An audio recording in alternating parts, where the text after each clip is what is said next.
আমার নাম মোসাম্মদ মুর্শেদা বেগম। মুর্শেদা বেগম, ডাক নাম কি মুর্শেদা? জি মুর্শেদা। আচ্ছা, মুর্শেদা, বয়স কত? ডিস্ট্রিক্ট দিনাজপুর। বয়স বয়স 33-34 হবে, সঠিক আমিও বলতে পারি না। সমস্যা নাই। কোথায় থাকছেন আপনি এখন? বর্তমানে আমি যাযাবর, আমার কোনো জায়গা নাই ভাই। আমি সবার আগে আপনাকে একটা সালাম দিতে চাই। আসসালামু আলাইকুম। ওয়ালাইকুম আসসালাম ওয়া রাহমাতুল্লাহ। আপনি লিসেনারদের জন্য আসসালামু আলাইকুম। যাযাবর বলতে মানে আপনি আমাকে একটু বলেন, কালকে আপনি কোথায় ছিলেন? এর আগে সৌদিতে ছিলাম। কালকে কোথায় ছিলেন? গতকাল ছিলাম আমার মতোই, যে ভেকটিমে খালা ছিল ওখানে, ওনার বাড়ি আছে এখানে আপনার এই কেরানীগঞ্জে। আচ্ছা, তো ওনার সাথে। তার মানে আপনি এই অনুষ্ঠান শেষে কোথায় গিয়ে থাকবেন সেটার কোনো নিশ্চয়তা নাই? না। আচ্ছা, ঠিক আছে। এবং রাত্রে যাওয়ার মতো ওখানে কোনো, মানে রাত্রে ওনার কাছে যাওয়া যাবে না। আপনার তো একটা মেয়ে সাথে করে নিয়ে এসেছেন, আমি দেখলাম যে মেয়ের বয়স কত? মেয়েটাকে দেখান, মেয়ে নিয়ে আমি বেশি অসহায় আছি। মেয়ের বয়স কত? মেয়ের বয়স 14 বছর, এই 3-4 মাস চলতেছে। ও 2004 সালের 1 তারিখ হয়েছে, জানুয়ারির। চলেন আমরা পুরো গল্পটা একটু শুনি আপনার মুখ থেকে, তারপরে বুঝতে পারবো যে আসলে ঘটনাগুলো কি ঘটেছে। ছোটবেলা থেকে যেখান থেকে বলতে ইচ্ছে করে আপনার। জি ভাই, আমি ছোটবেলা থেকে জাস্ট আমার বুদ্ধি যেখান থেকে হয়েছে, আমি যতটুকু স্মরণ আছে আমার, আমি মোটামুটি ভালো ফ্যামিলির মেয়ে। আমার আব্বা যুদ্ধের আগে নাকি ইন্টার পাস করছেন, কিন্তু লেখাপড়া থাকলে কি হবে, ওনার জ্ঞান সঠিক ছিল না বা আজও নেই। আর আমার বিয়ের পর নাকি বাচ্চা হইতো না, তার সন্তান ছিল না বলে গ্রামের মানুষ, ধরেন যারা দোকানপাট করতো বা ব্যবসা বাণিজ্যের কাজে যাইতো, তার ওয়াইফরা এসে আমার আম্মারে বলতো যে তুই এখন বাইরে বের হোস না, তোরে দেখলে হয়তো সাত নষ্ট হবে, এরকম একটা গ্রামের ভাষায় বলতো। আমার আম্মা অনেক কান্দাকাটি করতো। এরপরে আমার বড় আপা হয়, আমার আম্মার বিয়ের 9 বছর নাকি 11 বছর পরে আমার বড় আপা হয়েছিল, তারপরে আমি। আমার আব্বা হয়তো এত বছর পরে সন্তান হলো, যে একটা আগ্রহ বা একটা এই সন্তান মানুষ করার মতো, তার আল্লাহ পাক অনেক ধন সম্পত্তি ছিল। আমার দাদার দেওয়া সম্পত্তি তার 16-17 বিঘা সম্পত্তি ছিল। আমার বাবার। তার মানে ঘরে বসে মোটামুটি খেতেন? ঘরে বসে খেতেন বলতে ঘরে থাকতেনই না উনি, ঠিক মতো ঘরেই থাকতেন না, বাইরে ঘোরাফেরা করতেন, এবং কোথায় কোথায় ঋণ দেনা করে এসে জমি বিক্রি করে সেই ঋণগুলো পরিশোধ করতেন। মানে এটার জন্য হয়তো আমার আম্মার মেজাজ সবসময় খিটখিটে থাকতো। আর আমরা যখন ছোট ছিলাম দেখছি আমার আম্মা সবসময় প্রায়, আমার আব্বা মারধর করলেই নানার বাড়িতে চলে যাইতো, কিন্তু আমার নানা সবসময় বুঝায় পাঠাইতো যে মা এক সময় আল্লাহ তোর সুখ দেব, এই কথা বলে বলে আব্বা আমার পাঠাইতো। আর আমি প্রায় নানের বাড়িতেই বেশি মানুষ ছোটবেলা থেকেই। আমার নানা প্রায় সময় আর কি, আমার পর আমার ছোট একটা ভাই হয়, ওই ভাইটা হওয়ার 2 বছর পরে, আমার যখন 4 বছর বয়স, আমার স্মরণ আছে একটু যে আমার ছোট যেটা, সেটা আরেকটা যখন হলো আমার 4 বছর বয়সে, তখন 2 বছর পর আর কি আমরা ভাই বোন সবাই হয়েছি। তো আমার ছোট যেটা সেটা মারা গেল, অনেক অসুস্থ, তখন আমার আব্বা হাজতে। বাট আমি মিথ্যা কথা বলতে চাই না, আমি এখানে উন্মুক্ত ভাবে বলতে আসছি, আমার আব্বা চুরি ডাকাতির সাথেও জড়িত ছিল। এই কাজগুলো আমি নিজে দেখছি যে আমার আব্বা এই ধরনের অন্যায় কাজ করছে, এবং আমরা শাসন করছি। তখন যতটা ছোট ছিলাম ওটা বলার মতন ছিল না, হয়তো আমার আম্মা কতটুকু হেল্প করছে না করছে বা কত কি করছে তা এটা বলতে পারবো না। তবে যখন জেলে ছিল, আমার ভাইটা যখন মারা গেল, তখন আমার আব্বা জেলে দেখতে পায় নাই, এবং আমার আম্মা দেখতে যাইতো আমার সাথে করে নিয়ে। আমার মনে পড়ে আমার আম্মার মেজাজ এতটা মানে খিটখিটেই থাকতো, কোনো কথা বলা বা আমরা একটা বায়না তো ধরতেই পারতাম না। সবসময় মানে মায়ের সাথে কৃষি কাজ করতে হতো, বা মা বাড়িতে থাকলে আমরা 2 বোন, বিশেষ করে আমার বড় বোন আমি, মাঠে ঘাটে কাজ করা লাগতো সবসময়, কাজের লোক ছেলেদের সাথে সবসময় কাজের লোক আমাদের বাড়িতে থাকতো। এই 3 মাস বা 5 মাসের বা 1 বছরের এরকম 3টা-4টা করে কাজের লোক আমাদের বাড়িতে থাকতো। আমার আম্মা আর কি বুঝাই দিত এটা এইভাবে। ছোটবেলা থেকেই একবারে সংসারটা, মনে করেন যে একটা ছেলে যেরকম বোঝা নেই, ঠিক আমার বড় আপার বিয়ে হয়ে গেছিল 13 বছর বয়স থেকে, কিন্তু আমি 11 বছর বয়সে আমি একা হয়ে গেছিলাম। আমার ছোট ভাই যেটা মারা গেল, এরপরে আমি সংসার চালানো, মনে করেন মাঠে ঘাটে ধান ক্ষেত, এমন বেশ বালতিতে করে পানি নিয়ে যে খেতে দেওয়া লাগে, আমাদের ভিটামাটিতে যে মরিচের গাছ অথবা বেগুনের গাছ লাগাইতো, এটাই আম্মু বলতো স্কুল থেকে আসে একটু রেস্ট হয়তো বা খেলাধুলা করতাম। তখন তো ছোটবেলা ছিল, বুদ্ধি ছিল না তেমন, খেলাধুলায় বেশি একটা মন ছিল। আম্মা এটা দেখতে পারতো না, লাঠি দিয়ে পিটায় সব সময় নিয়ে আসতো, আর সব সময় মারধর। মানে ওই সময়টা একটা মেজাজ থাকে অন্যরকম, ওই সময়ের মেজাজটা যেরকম করবো সেরকমই কিন্তু আমরা মানুষগুলো হতে পারতাম। হয়তোবা আব্বা হেল্প করতে পারে নাই, আমার ব্রেনও সেরকম ছিল না যতটা আমরা চালাইতে পারি। এরপরে তো মার ব্যাপারটা আমরা সবসময় মারধরের উপর থাকতাম আর কি, সবসময় খিটখিটে মেজাজ থাকতো আম্মা। গরু ছাগল চড়াইতাম, গরুর দুধ বিক্রি করতাম, এভাবে ছোট ভাই বোনদেরকে আর কি মানুষ করছি। বিশেষ করে বোঝাটা আমার উপর চাপ পড়ছিল আমার বোনের বিয়ের পরে। আস্তে আস্তে সংসারের অবস্থা খারাপ হতে থাকলো। তখন 3 বেলা কাজের লোক তো বাদ, 3 বেলা ভাত খাওয়ার মতন পরিস্থিতি আসলো না। তখন আমার এই 9-10 বছর বয়স, এই সময় আর কি দেখলাম যে ভাত 3 বেলা খাইতে পারি না। আর যদিও আম্মা একটু কষ্ট করে ধান আবাদ করে নেয়, হয়তো সিদ্ধ শুকনা করতে পারে না, ধান নষ্ট হয়ে যায়, এভাবে মানে আমরা 3 বেলা ভাতও খাইতে পারি না। এমন দিন চলে গেছে, এমন দিনের পর দিন আর কি না খাই থাকছি। আবার এমন সময় দেখা গেছে আমার আব্বাস যখন ওই যে অন্যায় পথে ইনকাম করতো, হয়তো সেই সময়টা অনেক ভালো খাওয়াইতেছে, সেটা হয়েছে হালাল রুজি না। আমার এটা স্মরণ আছে, এটা হালাল রুজি না। আমার আব্বা যে সময় খাওয়াইতো এটা হালাল রুজি করে খাওয়াইতো না। যেমন এলাকাতে মেলা হইতো, আমার আব্বা মেলায় কোন এক ওষুধ, গুঁড়া জাতীয় ওষুধ নিয়ে আর কি, এটা মনে করেন তরকারির মধ্যে মিশাই মানুষের খাওয়ায় টাকা পয়সা নিয়ে আসতো। এটা আমি দেখছি নিজের চোখে, কিন্তু তখন এরকম জ্ঞান হয়েছিল না যে বাবাকে বাধা দিই, মানে এটা খারাপ কাজ, এটা বুঝতে খারাপ কাজ, এটা বোঝার মতন জ্ঞান তখন ছিল না। তবে যখন জ্ঞান হয়েছে আমার বোঝার মতন, আমার আব্বারে অনেক 10-12 জন লোক আর কি খুঁজতে আসছে। তো ওনারা এসে জিজ্ঞাসা করলো আমাদের বাড়িতে, আমার আম্মার সামনেই জিজ্ঞাসা করছে যে মহসিন কোথায় গেছে। তখন আমার আম্মা যখন মিথ্যা বললো, আমার আম্মা জানে যে আমার আব্বা তাস খেলতে বসছে এখানে গ্রামের এক গ্রাম বাড়িতে, কিন্তু আমার আম্মা মিথ্যা বললো। কথাটা কেমন জানি আমার মাথার মধ্যে নাড়া দিয়েছে, মিথ্যা কেন বললো, অবশ্যই এখানে কারণ আছে, কোনো কিন্তু আছে, কিন্তু আছে। তখন আমি দৌড় দিয়া, লোকগুলা বের হয় যখন বাড়ি থেকে চলে যাচ্ছিল, আমি মাঠে যাই, মানে মাঠে না, বাড়ির থেকে আর কি একটু দূরে, আমি বাড়ির সামনে যাই, পুকুর আছে আমাদের, পুকুরের কাছে যাই, বলতেছে আঙ্কেল আমার আব্বা তো বাহে কোথায় আছে। আমার আম্মা জানে ঠিক বলে নাই, আমি বলবো কোথায় আছে, আসেন দেখাই দিছি, অমুক বাড়িতে আছে। যখন ওই বাড়িতে যাই দেখাই দিল, তখন আমার আব্বাকে ওইখানে যাই সোজা কলারটা ধরে কয়েকটা ঘুষি দিছে আমার সামনে, বলছে যে কালকা রাত্রে যে জিনিসগুলা নিয়ে এসো, জিনিসগুলা কোথায় দেও। তখন আমার আব্বা মানে কথা তর্কাতর্কি করতে আমার আব্বারে গ্রামের মানুষ আরো 2-4 জন মুরব্বী নিয়ে অনেক মারধর করছে। ও এমন মারছে যে 5 ডলা পর্যন্ত দিছে আমার চোখের সামনে, রাস্তার মাথায়, আমার চোখের সামনে আমি দেখছি। তখনও আমার আব্বার শরম হয়নি যে এই কাজগুলা করলে লজ্জাজনক বিষয়। আমার আব্বা তো সম্পদ হয়ে গেছে, আমি সন্তানদেরকে মানুষের মতো মানুষ করি বা লেখাপড়া করাই। মাঝে মাঝে আমাদেরকে নিয়ে বসতো, হয়তো প্রাইভেট দেওয়ার মতো ক্ষমতা হয়নি, মাঝে মাঝে শিখাইতো পড়া, কিন্তু আমার আব্বা সবসময় এই অন্যায় কাজগুলা করছে। আমি বড় হওয়া পর্যন্ত দেখছি, আমার সন্তান হওয়া পর্যন্ত আমার আব্বা এই অন্যায় কাজগুলা করছে। তো ফ্যামিলি থেকে যখন একটা মেয়ে নির্যাতিত হয়, তখন কিন্তু সে নিজের একটা পথ খুঁজতে থাকে যে নির্যাতিত ফ্যামিলি থেকে সরে আমি কোথায় যাইতে পারি। আমার আব্বা যখন এই যে এই কাজগুলা যখন করে অন্যায় দেখলাম, যখন বোঝার মতো বয়স হয়েছে, তখন থেকে বলতে শুরু করছি যে আব্বা এটা করা ঠিক না, উল্টা আমাদেরকে মারধর করে। প্লাস দেখছি মাঝে মাঝে আমার আম্মা কিন্তু হেল্প করে মোটামুটি, যদি হেল্প না করতো মানে এত দূর আগাইতে পারতো না আমার আব্বা। মোটামুটি কিছু কাজে হেল্প করছে আমার আম্মা, হয়তো টাকা পয়সা পাইলে একটু খুশি থাকছে, আবার যখন না থাকছে তখন অনেক কান্দাকাটি করছে। কিন্তু ওই রাগটা আমার আব্বার উপর রাগ না দিতে পারে, আমার উপর বিশেষ করে অনেক অত্যাচার করছে। আমার আব্বার বিয়ে হয়ে যাওয়ার পর আমি সংসারে একজন ছিলাম, বা আমি মোটামুটি তর্ক করতাম আমার লগে যে এটা করা ঠিক না, এটা করা ঠিক না, এভাবে বলতাম, দেখে আমারে মারতো। সরাসরি কিছু বলতে না পারতাম। আমি ক্লাস 8 পর্যন্ত উঠলাম আর কি, তখন ব্রেনে একটা চাপ দিল যে আমি যদি একটা চাকরি বাকরি করতে পারি। তখন গ্রাম বিকাশ কেন্দ্র নামে একটা সংস্থা আমাদের গ্রামে আসলো, এবং পার্বতীপুরের এক ছেলে সেকেন্ড ম্যানেজার ছিল। আমি ভকেশনালের প্রথম ব্যাচের ছাত্রী ছিলাম। বাংলাদেশে ভকেশনাল আপনার 97 সালে আর কি চালু হয়।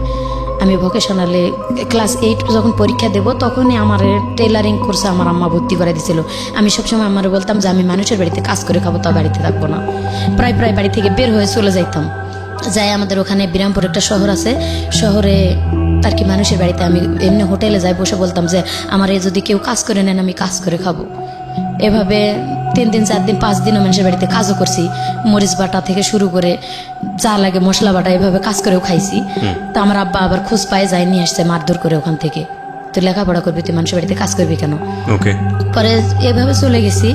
যাওয়ার পরে ক্লাস 8 পাশ করে যখন ক্লাস 8-এ পড়াকালীনই ওই গ্রাম বিকাশের সংস্থার খবর পাইলাম যে আমি স্কুল বাদ দিয়ে এটা ভোকেশনালি, ওখানে টেলারিং শুধু কাজ চলতো আগের বেসে। তো 96 আমি ওখানে ভর্তি হলাম, টেলারিং কাজ শিখলাম 1 বছরের কোর্সে। আলহামদুলিল্লাহ কাজ শিখে আপনি তখন গেছিলাম। কোন ক্লাসে পড়েন? আমি তখন ক্লাস 8-এ পড়ি। ক্লাস 8-এ পড়েন, ওকে। 8-এ পরীক্ষা দিলাম না, 8-এ পরীক্ষা না দিয়ে ওখানে আমার আম্মা ভর্তি করে দিয়ে আর কি আমাকে কাজ শিখালো। আমি খুব আগ্রহী ছিলাম কাজ শেখার জন্য। পরে ওখানে ভর্তি করে কাজ শিখালো। কাজ শিখার পাশাপাশি এদিকে আমি হাট করি, বাজার করি। হাট বাজার করে যতক্ষণে নিয়ে আসি ততক্ষণে কিন্তু আমার ভাইদেরকে খাওয়ানো হয়। আমি গাছে উঠে আম পাড়ি এবং মুরগির ডিম বিক্রি করে, গরুর দুধ বিক্রি করে ভাই বোনদের জন্য বাজার করে নিয়ে আসতাম সেই সময়টা তো। এবং আমার নানার বাড়িতে যাইতাম, নানার বাড়ি থেকে মাথায় করে চাল ডাল 1 মণ অথবা 25 কেজি ওজনের জিনিস আমি মাথাত করে নিয়ে আসতাম। আনতে আনতে রাস্তার মাথায় বা গ্রামের যে কোনো একটা আইল পার হতে পারতাম না, ফালাই দিয়ে বোঝা নিয়ে বসে থাকতাম। আবার কতক্ষণে কেউ আসলে বলতাম আমার একটু এটা উঠাই দেন। এইভাবে আমাদের ক্ষেত জমি থাকতেও এত কষ্ট করে নানির বাড়ি থেকে চাল ডয়ে আনে আমার ভাই বোনদেরকে খাওয়ায় মানুষ করতে হয়েছে বা দিতে হয়েছে অভাব অনটনের কারণে। তারপরেও কাজ শিখলাম। কাজ শেখার পরে ওখানেই আবার আমার স্যারেরা বললো যে তোর মাথার ব্রেন অনেক ভালো, তো এবার নতুন একটা কোর্স আসতেছে, এটা হচ্ছে ভোকেশনাল লেখাপড়া করলে ভালো চাকরি হবে এবং এখানে ইন্টার পাস মেয়েরাও আসে ভর্তি হয়, ম্যাট্রিক পাস করলে এখান থেকে অনেক ভালো একটা পজিশনে যাইতে পারবা। আমার আম্মাকে যাই বললাম যে আম্মা, স্যারেরা তো এরকম করে বলছে যে এখানে ভোকেশনালে ভর্তি হলে নাকি সার্টিফিকেটের অনেক মূল্য। তো আম্মু বলতেছে যে ঠিক আছে, তুমি তো এটা পরীক্ষা দিলা না। আমি আবার স্যারদের কাছে গেলাম এটা সার্টিফিকেট নিতে, আমার সার্টিফিকেট দিল না, যার কারণে আমার আপার নামে সার্টিফিকেট উঠাই দিল, মাজেদা নামে। ওই আমার আপার নামে সার্টিফিকেট নিয়ে এসে আবার ভর্তি হলাম সেখানে। তো আমি স্যারদের সাথে পরামর্শ করলাম যে এটা যে আমার আপার নামে সমস্যা হবে না, বলছে না কোনো সমস্যা হবে না, তুমি করো। তো ওখানে লেখাপড়া করতে থাকলাম। লেখাপড়া করতে করতে আমাদের গ্রামে একটা সংস্থা নিয়ে আসলাম, গ্রাম বিকাশ কেন্দ্র। ওই গ্রাম বিকাশ কেন্দ্রের যিনি সেকেন্ড অফিসার ছিল উনি আবার জীবন বিমাতে যায় চাকরি নিল। তা আমি গ্রামে একটা সমিতি বানালাম, 5 টাকা করে সবাই সঞ্চয় দিত 7 দিনে, এবং যারা 3 মাস সঞ্চয় চালাবে ঠিক মতো তাদেরকে একটা করে ঋণ দেওয়া হবে আর কি এনজিও থেকে, তাদের গ্রামের উন্নয়নের জন্য। তো এটা ভর্তি হয়ে অনেকে টাকা উঠাইলো আর আমি উঠাইলাম না। আমি মানে লেখাপড়া এদিকে চালাচ্ছি, 7 দিন পর পর সঞ্চয় আমার নামে একটা জমা দিচ্ছি। এভাবে দিতে দিতে উনি বলল কি যে তুমি মোটামুটি মাথার ব্রেন আছে, তুমি কি চাকরি করবা? আমি জীবন বিমাতে জয়েন করতেছি বিকাশ থেকে বের হয়ে। ওকে। তো আমি বললাম যে ঠিক আছে, চাকরি যদি করতে পারি আলহামদুলিল্লাহ, আমি চাকরি করতে চাই, কিছু একটা করতে চাই এই ফ্যামিলিটার থেকে বের হয়। তখন বলল কি যে তোমাকে ইন্টারভিউ দিতে যেতে হবে জীবন বীমা ভবন রংপুরে। তো আমি মানে আমার আম্মাকে না বলেই চলে গেছিলাম, বললে তো যাইতে দিবে না আমি জানি। মানে আমার ব্রেনে কাজ করতেছিল যে আমি একটা চাকরি হলে এসে সুসংবাদ দেবো যে আমার চাকরি হয়েছে। তো আমি ইন্টারভিউ দিতে চলে গেছিলাম এবং যার সাথে চলে গেছিলাম উনি হয়তো বা আমাকে লাইক করতো। আমার কাছে গুলো বলছিল যে ও লেখাপড়া যত করতে চাই চাষি আপনারা করান, আমি লেখাপড়া করাবো বা আমি হয়তো একসময় বিয়ে শাদী করবো। এটা আমাকে বলে নাই, আমার আম্মারে বলতেছিল হয়তো। তো আমারে বলছে তুমি যদি চাকরি করো আমি তোমার একটা চাকরি দেবো সেখানে, এবং ওখান থেকে তুমি রংপুর টেকনিক্যাল কলেজে লেখাপড়া করতে পারবা এখানে এসএসসি পরীক্ষা দেওয়ার পরে। তো আমি গেলাম ইন্টারভিউ দিতে ওনার খালাতো বোনের বাসায়, আমার রাখে ইন্টারভিউ দেওয়ালো, পরীক্ষা দেওয়ালো। পরীক্ষা দিয়ে আমি ওখান থেকে মানে পাস হয়েছি, রেজাল্ট ভালো দিছে যে এখান থেকে তুমি চাকরি করতে পারবা, তোমার মাঠকর্মী হিসেবে তোমার চাকরি দেওয়া হবে। স্যালারি হয়তো প্রথম অবস্থায় 3000 আসবে, তুমি যদি ভালো কাস্টমার জোগাড় করতে পারো মানে বেনিফিট বাড়তে থাকবে তোমার। এভাবে ওখান থেকে চলে আসলাম। 3 দিন পরে বাড়িতে আসলাম। আমি বাড়িতে আমার আম্মা ঢুকতে দিবে না। কেন ঢুকতে দেবে না? মানে আমি কেন গেলাম না বলে কেন গেলাম, হয়তো খারাপ কিছু করতে চলে গেছি। আচ্ছা আচ্ছা। এমন তখন কি আপনি ক্লাস 8-এই? আমি ক্লাস 8-এর শেষের দিকে। আচ্ছা। এমন মারছে আমার, অনেক মারছে আমার মা ওই সময়টাতে, এমন মারছে যে আমি উঠতে পারতেছি না বিছানা থেকে। এরকম আমার আব্বা এবং আম্মা দুজনে মিলেই মারছে যে তুই গেলি কেন, আমার আর স্কুল বন্ধ, লেখাপড়া বন্ধ, কিচ্ছু করতেই দিবে না। আমি এত অনুরোধ করে বলতেছি যে না মা, আমি চাকরি করব, আমি কিছু একটা করতে চাই নিজের জন্য, নিজের পায়ে দাঁড়াতে চাই। তখন কিন্তু সুযোগও ছিল অল্প লেখাপড়াতে। কিন্তু তারা করতে দেয়নি। ওখান থেকে আমি যখন 15 দিন বসে থাকলাম, স্কুল থেকে আমাদের স্কুলের দপ্তরিকে পাঠানো হলো যে কেন স্কুলে আসতেছে না ভালো ছাত্রী। আর ওখানে মাত্র 33 জন ছাত্রছাত্রী ছিলাম, 20 জন মেয়ে এবং 13 জন ছেলে, এটা বাছাই করা। ওখানে পরীক্ষা দিয়ে নিতে হয়েছে। পরে স্যারেরা যখন লোক পাঠালো তখন বললো যে হ্যাঁ লেখাপড়া করতে পারবে, এখানে শর্ত আছে, ও কোথাও যাইতে পারবে না, কিচ্ছু না। তখন স্যারেরা আমার বললো যে না, ও তো ভালো মেয়ে, অনেক ছোট্ট মেয়ে, আমার মতো ছোট কেউ ছিল না ওখানে, অনেক ইন্টার পাসের মেয়েরা ছিল এবং বিবাহিত মহিলারা ভর্তি হয়েছিল ওখানে ম্যাট্রিক পাস করার পর, আবার কিছু 8 পাস করার পর ভর্তি হয়েছিল। পরে সবাই স্যারেরা বললো না, ও অনেক ভালো মেয়ে, ও হয়তো বুঝতে পারে নাই এটা কেন গেছে, কিসের জন্য গেছে চাকরি নিতে, এটা আমরা শুনবো। পরে আবার রানিং হলো ক্লাস, আমি ক্লাস করা শুরু করে দিলাম। এখানে ক্লাস করতে করতে করতে করতে আবার মানে আমার ফ্যামিলি থেকে সবসময় চাপ আসতেছে, ফ্যামিলি থেকেই লেখাপড়া করা এবং বালতিতে করে বা কলসিতে করে পানি নিয়ে মরিচের খেতে দেওয়া, এভাবে লেখাপড়া করে খুলে উঠতে পারি না। আবার আমার আব্বা অনেক মারধর করে, আমার আম্মারে অনেক মারধর করে সবসময়, হয়তো ওই জমি বিক্রি করে টাকা নষ্ট করে, এগুলা নিয়ে আমার আব্বার সাথে আমার আম্মার সবসময়টা লেগেই আছে ফ্যামিলিতে। সবসময় যদি প্রত্যেকটা দিন খেট খেট খেট খেট অশান্তি, আমার আম্মারে সবসময় আব্বা মারতেছে, বা আমার আব্বা তাস খেলতে যাইতেছে, আমার আব্বা মানে কথাই শুনতেছে না, ফ্যামিলিতে কোনো কাজ কাম করতেছে না, এভাবে আমার সাথে লেগেই আছে। মানে মন মেজাজ সবসময় ভালো থাকতো না ভাইয়া।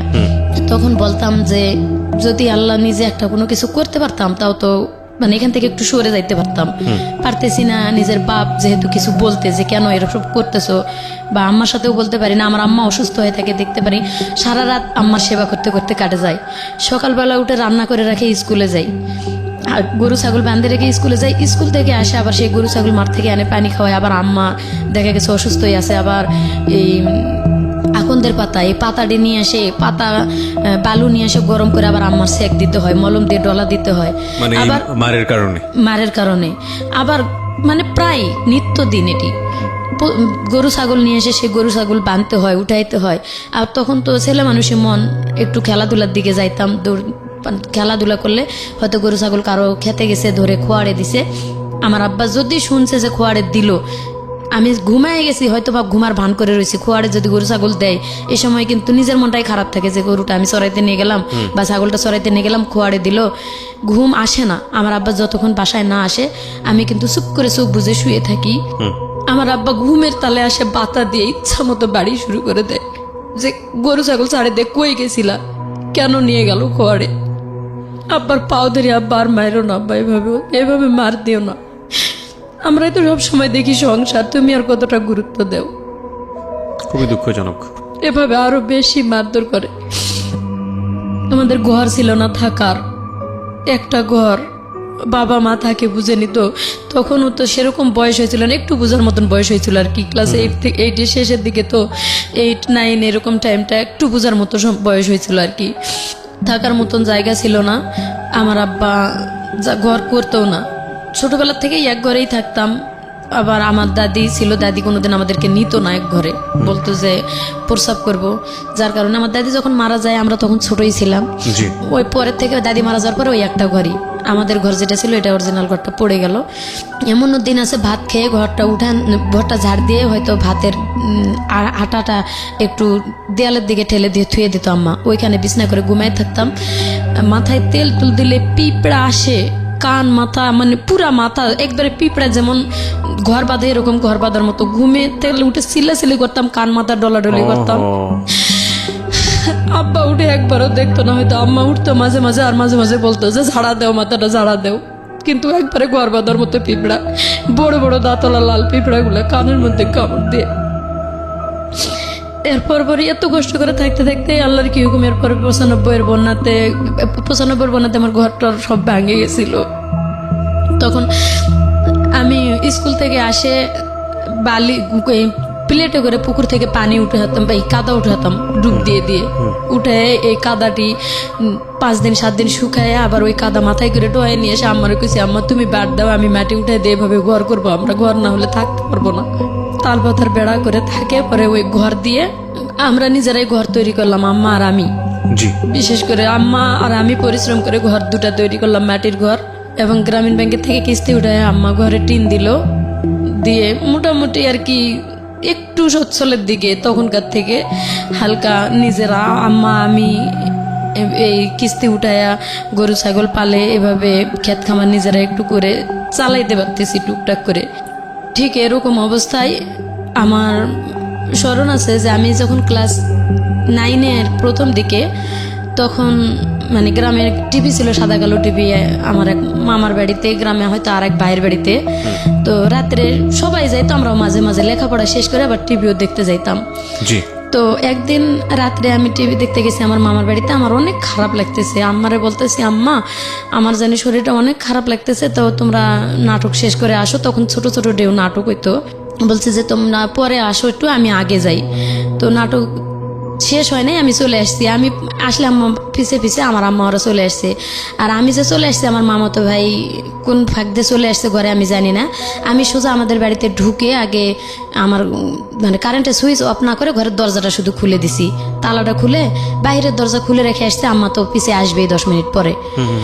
আমি বাইরের দরজা খুলে রেখে চলে আসে, দরজা তালাটা খুলে আমি কলপাড়ে গেছি যে প্রসাব করে হাত মুখ ধুয়ে আসি, ধুয়ে ঘুমাবো। আমি কলপাড়ে গেছি, কলপার থেকে ঘরে আসে ঢুকা মাত্র আমার মামাতো ভাই আমার জড়ায়ে ধরছে। যখন ও আমারে জড়ায়ে ধরছে, আমি চিনতে পারি নাই কি, আমি চিৎকার যে জোরে দেবো এরকম পারি না, তার কারণে এটা গ্রাম মান সম্মান যাবে। আমি বলতেছি যে কে তুই সর, আমার কাছ থেকে সরে যা। ওর সাথে শোক দিতে পারতেছি না, তবে মানে এত জোরাজোরি করতেছে, খামসামি কিছু করতেছে। আমি ওরা ধাক্কা দিয়ে চৌকির উপরে, আমাদের ঘরে চৌকি ছিল, চৌকিতে ফালাই দিতেছি, ও আবার উল্টা আমারে ধাক্কা ফালাই দিতেছে। এভাবে কুস্তে কুস্তে অনেকক্ষণ আমি প্লিজ হাত পাও ধরতেছি, অনুরোধ করতেছি, ভাই তুই কে, তুই সর। পরে ওর কণ্ঠটা বুঝতে পারছি আমি যে ও আমার মামাতো ভাই। তো আমি ওরা বলতেছি, তুই আমার এখানে কেন আসছিস ভাই, তুই সর ভাই। যখন শুনে না তখন অনেক খারাপ ভাষা, গ্রামের খারাপ ভাষা তো জানেনি কি কি খারাপ ভাষা করে বলতে হয়, একবার এইভাবে বলতেছি, এরপরও শুনে না। তার মধ্যে আল্লাহর হুকুম আমার আব্বা আম্মা চলে আসছে। আমি ঘাইমা ভাই, একবারে জ্বর জ্বর করে আমার শরীর দিয়ে ঘাম পড়তেছে। আমার আব্বা আম্মা আসে বাড়িতে ঢুকছে, ঢোকার পরে ওর সাথে সাথে চোখের নিচে ঢুকে গেছে। ও যখন চোখের নিচে ঢুকে গেছে, আমার আম্মা আসে সোজা ঘরে ঢুকছে, আমার আব্বা আসে বাহিরে খিল লাগাই দিয়ে টিউবওয়েল পড়ে গেছে। তো আমার আব্বা যখন টিউবওয়েল পড়ে গেছে, তখন ওই আমার আম্মা ঘরের দরজার পাশে দাঁড়িয়ে আছে, আর আমি কাঁপতেছি। আমার যে আম্মা ডাকতেছে ঘরে, বাতি দেশ নিকা, বাতি দেশ নিকা। আমি ভাই আমার কণ্ঠ বের হইতেছে না যে আমি কথা বলবো, এরকম মানে এতটা আতঙ্ক হয়ে গেছি। এবং ভয় তো এক আছে, আবার ওর সাথে অনেকক্ষণ ধরে যুদ্ধ করতেছি, প্রায় 15-20 মিনিটের বেশি। আমার আম্মা সুইচ যখনই সুইচটা দিছে, আর ওই দরজাতে একবারে মানে দরজা সোজা চোখের নিচ দিয়ে এই মাথাতে ঢুকে এই মাথাতে বার হয়ে দৌড় দিছে। ও যখন বাহিরে দৌড় দিছে, আমার আব্বা প্রসাব করা বাদ দিয়ে মনে হয় কে কে করে দৌড়াতে দৌড়াতে ও চলেই গেছে। সোজা আসে আমার কয়েকটা ইচ্ছা মতো চড় গালে মুখে দিয়ে ওই অবস্থায় আমার আব্বা আম্মা দুইজনে আমার মারে সেন্সলেস বানায় ফেলাইছে। আমি সেন্সলেস অবস্থায়, সেন্সলেস থেকে উঠার পরে আমার বারবার জিজ্ঞাসা করে যে ওই কেন আসছিল আর কি হয়েছে। তারা মনে করে যে আমার সাথে দুর্ঘটনা, আজও তারা বিশ্বাস করে না যে কিছু হয় নাই। আমি এত আল্লাহর কসম, আমার মায়ের কসম দিয়ে বলি যে আমার সাথে কোনো কিছু হয়নি মা, আমি কোনো কিছু করতে দেইনি। আর যদি হইতো এটা জোরপূর্বক কিছু হইতো। আমার আম্মা বিশ্বাস করে না, তুই মিথ্যা কথা বলে হয়তো ওর সাথে পরামর্শ করে তোরা আইছিস, সেটা এইভাবে যে আমরা ওখানে আইছি, তোরা পরামর্শ করে এখানে আইছিস। আল্লাহর কসম ভাই, আমার সাথে ওর সাথে কোনোদিন এই ধরনের কথা বা ও কখনো আমার এই কথাটা বলেও নাই। ও আমার থেকে বয়সে ছোট ছিল, আর ও এরকম কিছু করবে আমিও কখনো পরিকল্পনা করিনি। তারপরে কি হলো? আমার আম্মার এটা বিশ্বাস করা উচিত ছিল, কিন্তু বিশ্বাস করেনি। বলছে যে অ্যাক্সিডেন্ট একটা কিছু হয়েছে। তখন থেকে ওই ছেলের সাথেও আমি কথা বলি না। আমার সাথে সাথে আমার আম্মা বের হয়ে আমার মামির কাছে গেছে, যাই মামির সাথে কি বলে চলে আসছে জানি না। তারপরে তখন আমার দিকটা আরো অন্যদিকে চলে যাচ্ছে যে আমি কিভাবে এই ফ্যামিলি থেকে বের হতে যেতে পারবো।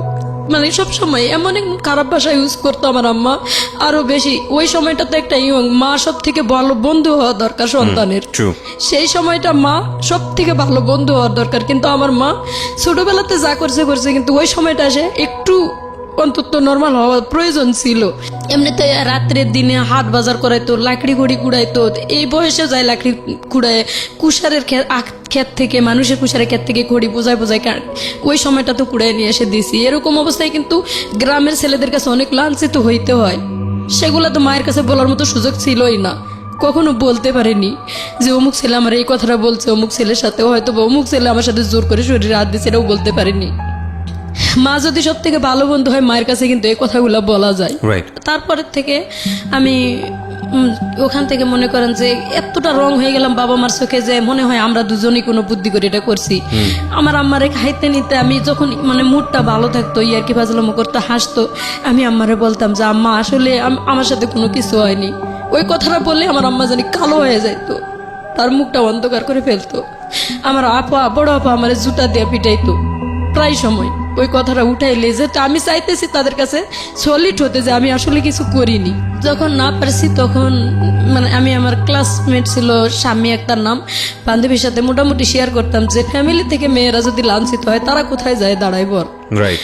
ও যখন বলতো ওর বাবা মা এটা দেয় সেটা দেয় বা তাদেরকে এত সাপোর্ট করে, তখন নিজের মনটা যেন ভরে উঠতো শুনে জি। যে ওর বাবা দিনমজুরি কাজ করে এবং সুন্দর একটা বাড়ির উঠান, বলতেছে আমরা এত পর্দার ভিতরে থাকি যে আমাদের বাড়ির উঠানের বাইরে যেটা খোলা থাকে এই খোলাটা পর্যন্ত মাটির প্রাচীর দিয়ে ঘেরানো, আমার আব্বা নিজে পরিশ্রম করে এটা করছে। তো তখন নিজেকে মানে কেমন জানি অনেক ছোট মনে হইতো যে এত আমার দাদা এত সম্পদ রেখে গেছে এবং আমার আব্বাকে যতটুকু সাধ্য লেখাপড়াও করাইছে, আমার দাদা মারা যাওয়ার পরও লেখাপড়া করছে, তো তাতে লাভটা কি হলো? আর ওরা রাজমিস্ত্রি কাজ করে বা কাঠমিস্ত্রি কাজ করে এত সুন্দর করে এই মেয়েগুলোকে মানুষ করছে। আমার আম্মার সাথে করে নিয়ে তাদের বাসায় নিয়েও গেছি ঢাকা, তারা বিরামপুরে রুম ভাড়া নিয়ে থাকতো। জি। মাঝে মাঝে আমি মাঝে মাঝে মানে মন চাইতো না বাড়ি যাইতাম, আজকে বাড়িতে গেলে না জানি কি দুর্দশা আছে। প্রায় প্রায় স্বামীর সাথেই থাকতাম, স্বামীদের বাসায় ঘুমাইতাম বা ওখানেই খাওয়া দাওয়া করে স্কুল করতাম। আচ্ছা। তো এভাবে করতে করতে একদিন জানি না সেরকম বয়সে হয়তো অনেক ছেলেরাই চয়েস করছে, ছেলেরা অনেক ডিস্টার্ব করতো, আমি এটা আমার কাছে যাই বলতাম যে আম্মা আজকে এই ছেলেটা অমুক কথা বলছে, অমুক ছেলেটা অমুক কথা বলছে। মাঝে মাঝে আমি ছেলেদের উপর রাগ করতাম বা জুতা দিয়ে পিটাম, ওই ধরনের কথা বলতাম। তো ছেলেরা চটে গিয়ে আবার আমাদের বাড়ির গ্রামের লোকের কাছেও বলতো এটা কার মেয়ে এত সাহস।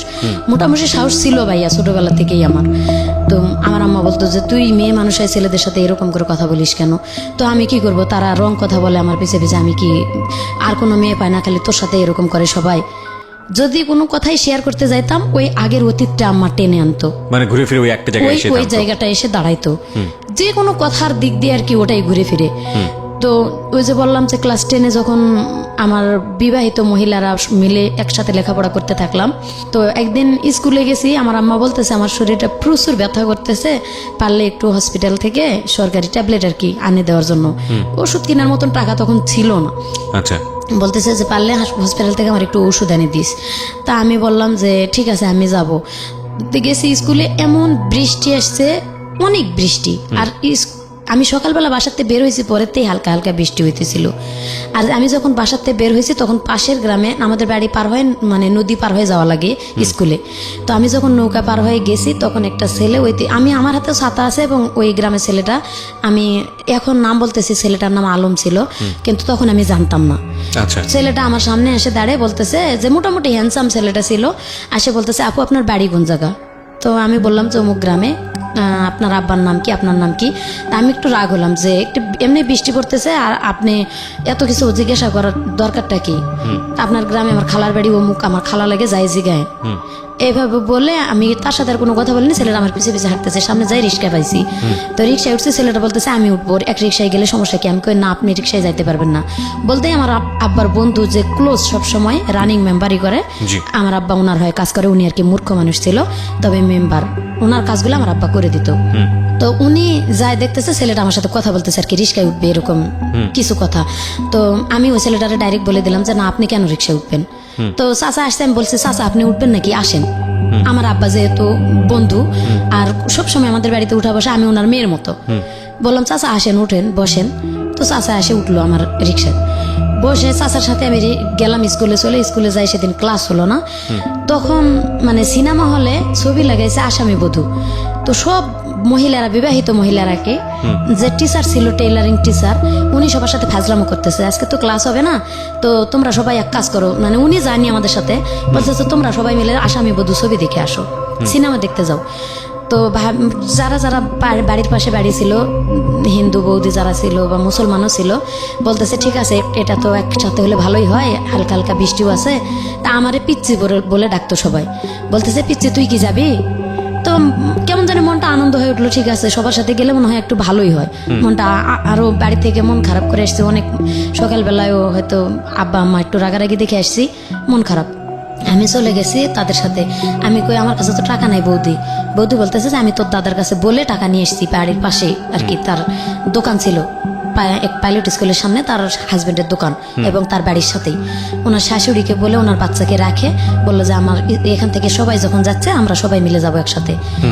উনি আমার টাকা দিল, নিয়ে গেল সিনেমা হলে, উনি টিকিট কেটে দিচ্ছে, টাকাও দেয় নেই, ওনাদের রিক্সায় করে নিয়ে গেছে।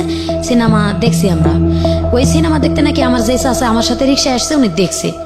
তো উনি আমার আব্বাকে ডাকে বলছে কি যে তোর মেয়ে অমুক গ্রামের অমুক ছেলের সাথে সিনেমা দেখতে আসছে। আচ্ছা, এখানে মানে একবারে সব জিনিসগুলো পরে প্রমাণ করে দিছে, কিন্তু আমার আব্বা না শুনে না জানে সোজা বাড়িতে গেছে, যায় দেখে আমিও স্কুল থেকে যাই ভাত খাইতে বসছি। আমার আম্মা আমার জন্য বসে আসছিল, ভাত খাই নাই। আমিও, আম্মা বলতেছে স্কুল থেকে আসতে আজকে এত দেরি হলো কেন? রাইট। আমি কথাটা মুখ দিয়ে বলবো যে সিনেমা হলে গিয়েছি, এই কথাটা বলার মতো সুযোগ পাইনি। আমার আব্বা বাড়িতে এসে ঢুকছে এবং উল্টা আমার আম্মা আবার প্রশ্ন করতেছে তোরে যে ওষুধ আনতে বলছিলাম তুই কি ওষুধ আনছিলি? তো আমার আব্বা একটা খারাপ ভাষা ইউজ করে ডাইরেক্ট মানে ফিরা, যে ফিরাতে আমরা বসে ভাত খাই, আমার আম্মা এক পিড়াতে বসে, আমি এক পিড়াতে বসছি, আর এক পিড়া তুলে আমার ঠাস করে মাথার উপরে বাড়ি দিছে। তো মাথাটা আমি হালাইছি, পরে এখানে বাড়ি, এখনো দাগ আছে এখানে কাটার, মানে ফাটে গেছে জায়গাটা। আমি তো সেন্সলেস হয়েছি কিনা ওই মুহূর্তে বলতে পারি না, তারপরে কি হয়েছে তা বলতে পারি না। আমার আম্মা নাকি আমার উপরে পড়ছে, আমার আম্মারেও অনেক মারধর করছে। আশেপাশে বাড়ির মানুষ জমা হয়েছে, কেন মারধর করছে, ডাইরেক্ট এই খারাপ ভাষা ইউজ করছে আমার আব্বা, যে এরকম অমুক ছেলের সাথে সিনেমা দেখতে গেছে। এভাবে যদি বাবাই বলে তাহলে কি একটা মেয়ের বিয়ে দিতে গেলে কিন্তু অনেক কষ্ট হয়ে যায়। খুব স্বাভাবিক। বড় আম্মারা বলতেছে যে আমরা তো বাড়ির পাশে থাকি, আমরা তো দেখি না একটা, আমি আমার আম্মার এত সংসারে হেল্প করার পরে যদি বড় আম্মারা বলে যে মা আমাদের একটু রুটি বানায় দিয়ে যা, অথবা রান্না করে দিয়ে যা, তরকারি কাটে দিয়ে যা, ঘর লেপে দিয়ে যা, আমি কিন্তু তাও করি। এর জন্য সবাই আমারে ভালোবাসে যে ও বাড়ির কাম করে করে আমাদেরও কাজ করে দেয়। তাদের মেয়েরা আর কি এতটা কাজ করে না, তাদেরকে বলে দেখ ও নিজের বাড়ির কাজ করে লক্ষ্মী মেয়ের মতো, আমরা বললেও কোনোদিন না করে না। তো তারা আসে এই কথাগুলো বলে যে ওর তো কোনো সময় আমরা এরকম দেখি না, উশৃঙ্খল। তো ও এই ধরনের কাজ করছে, সেটা তুমি বাপ তুমি গোপনে এসে বলতে পারতা আস্তে আস্তে যে এটা করা ঠিক না, তুমি এভাবে মারধর করলা কেন?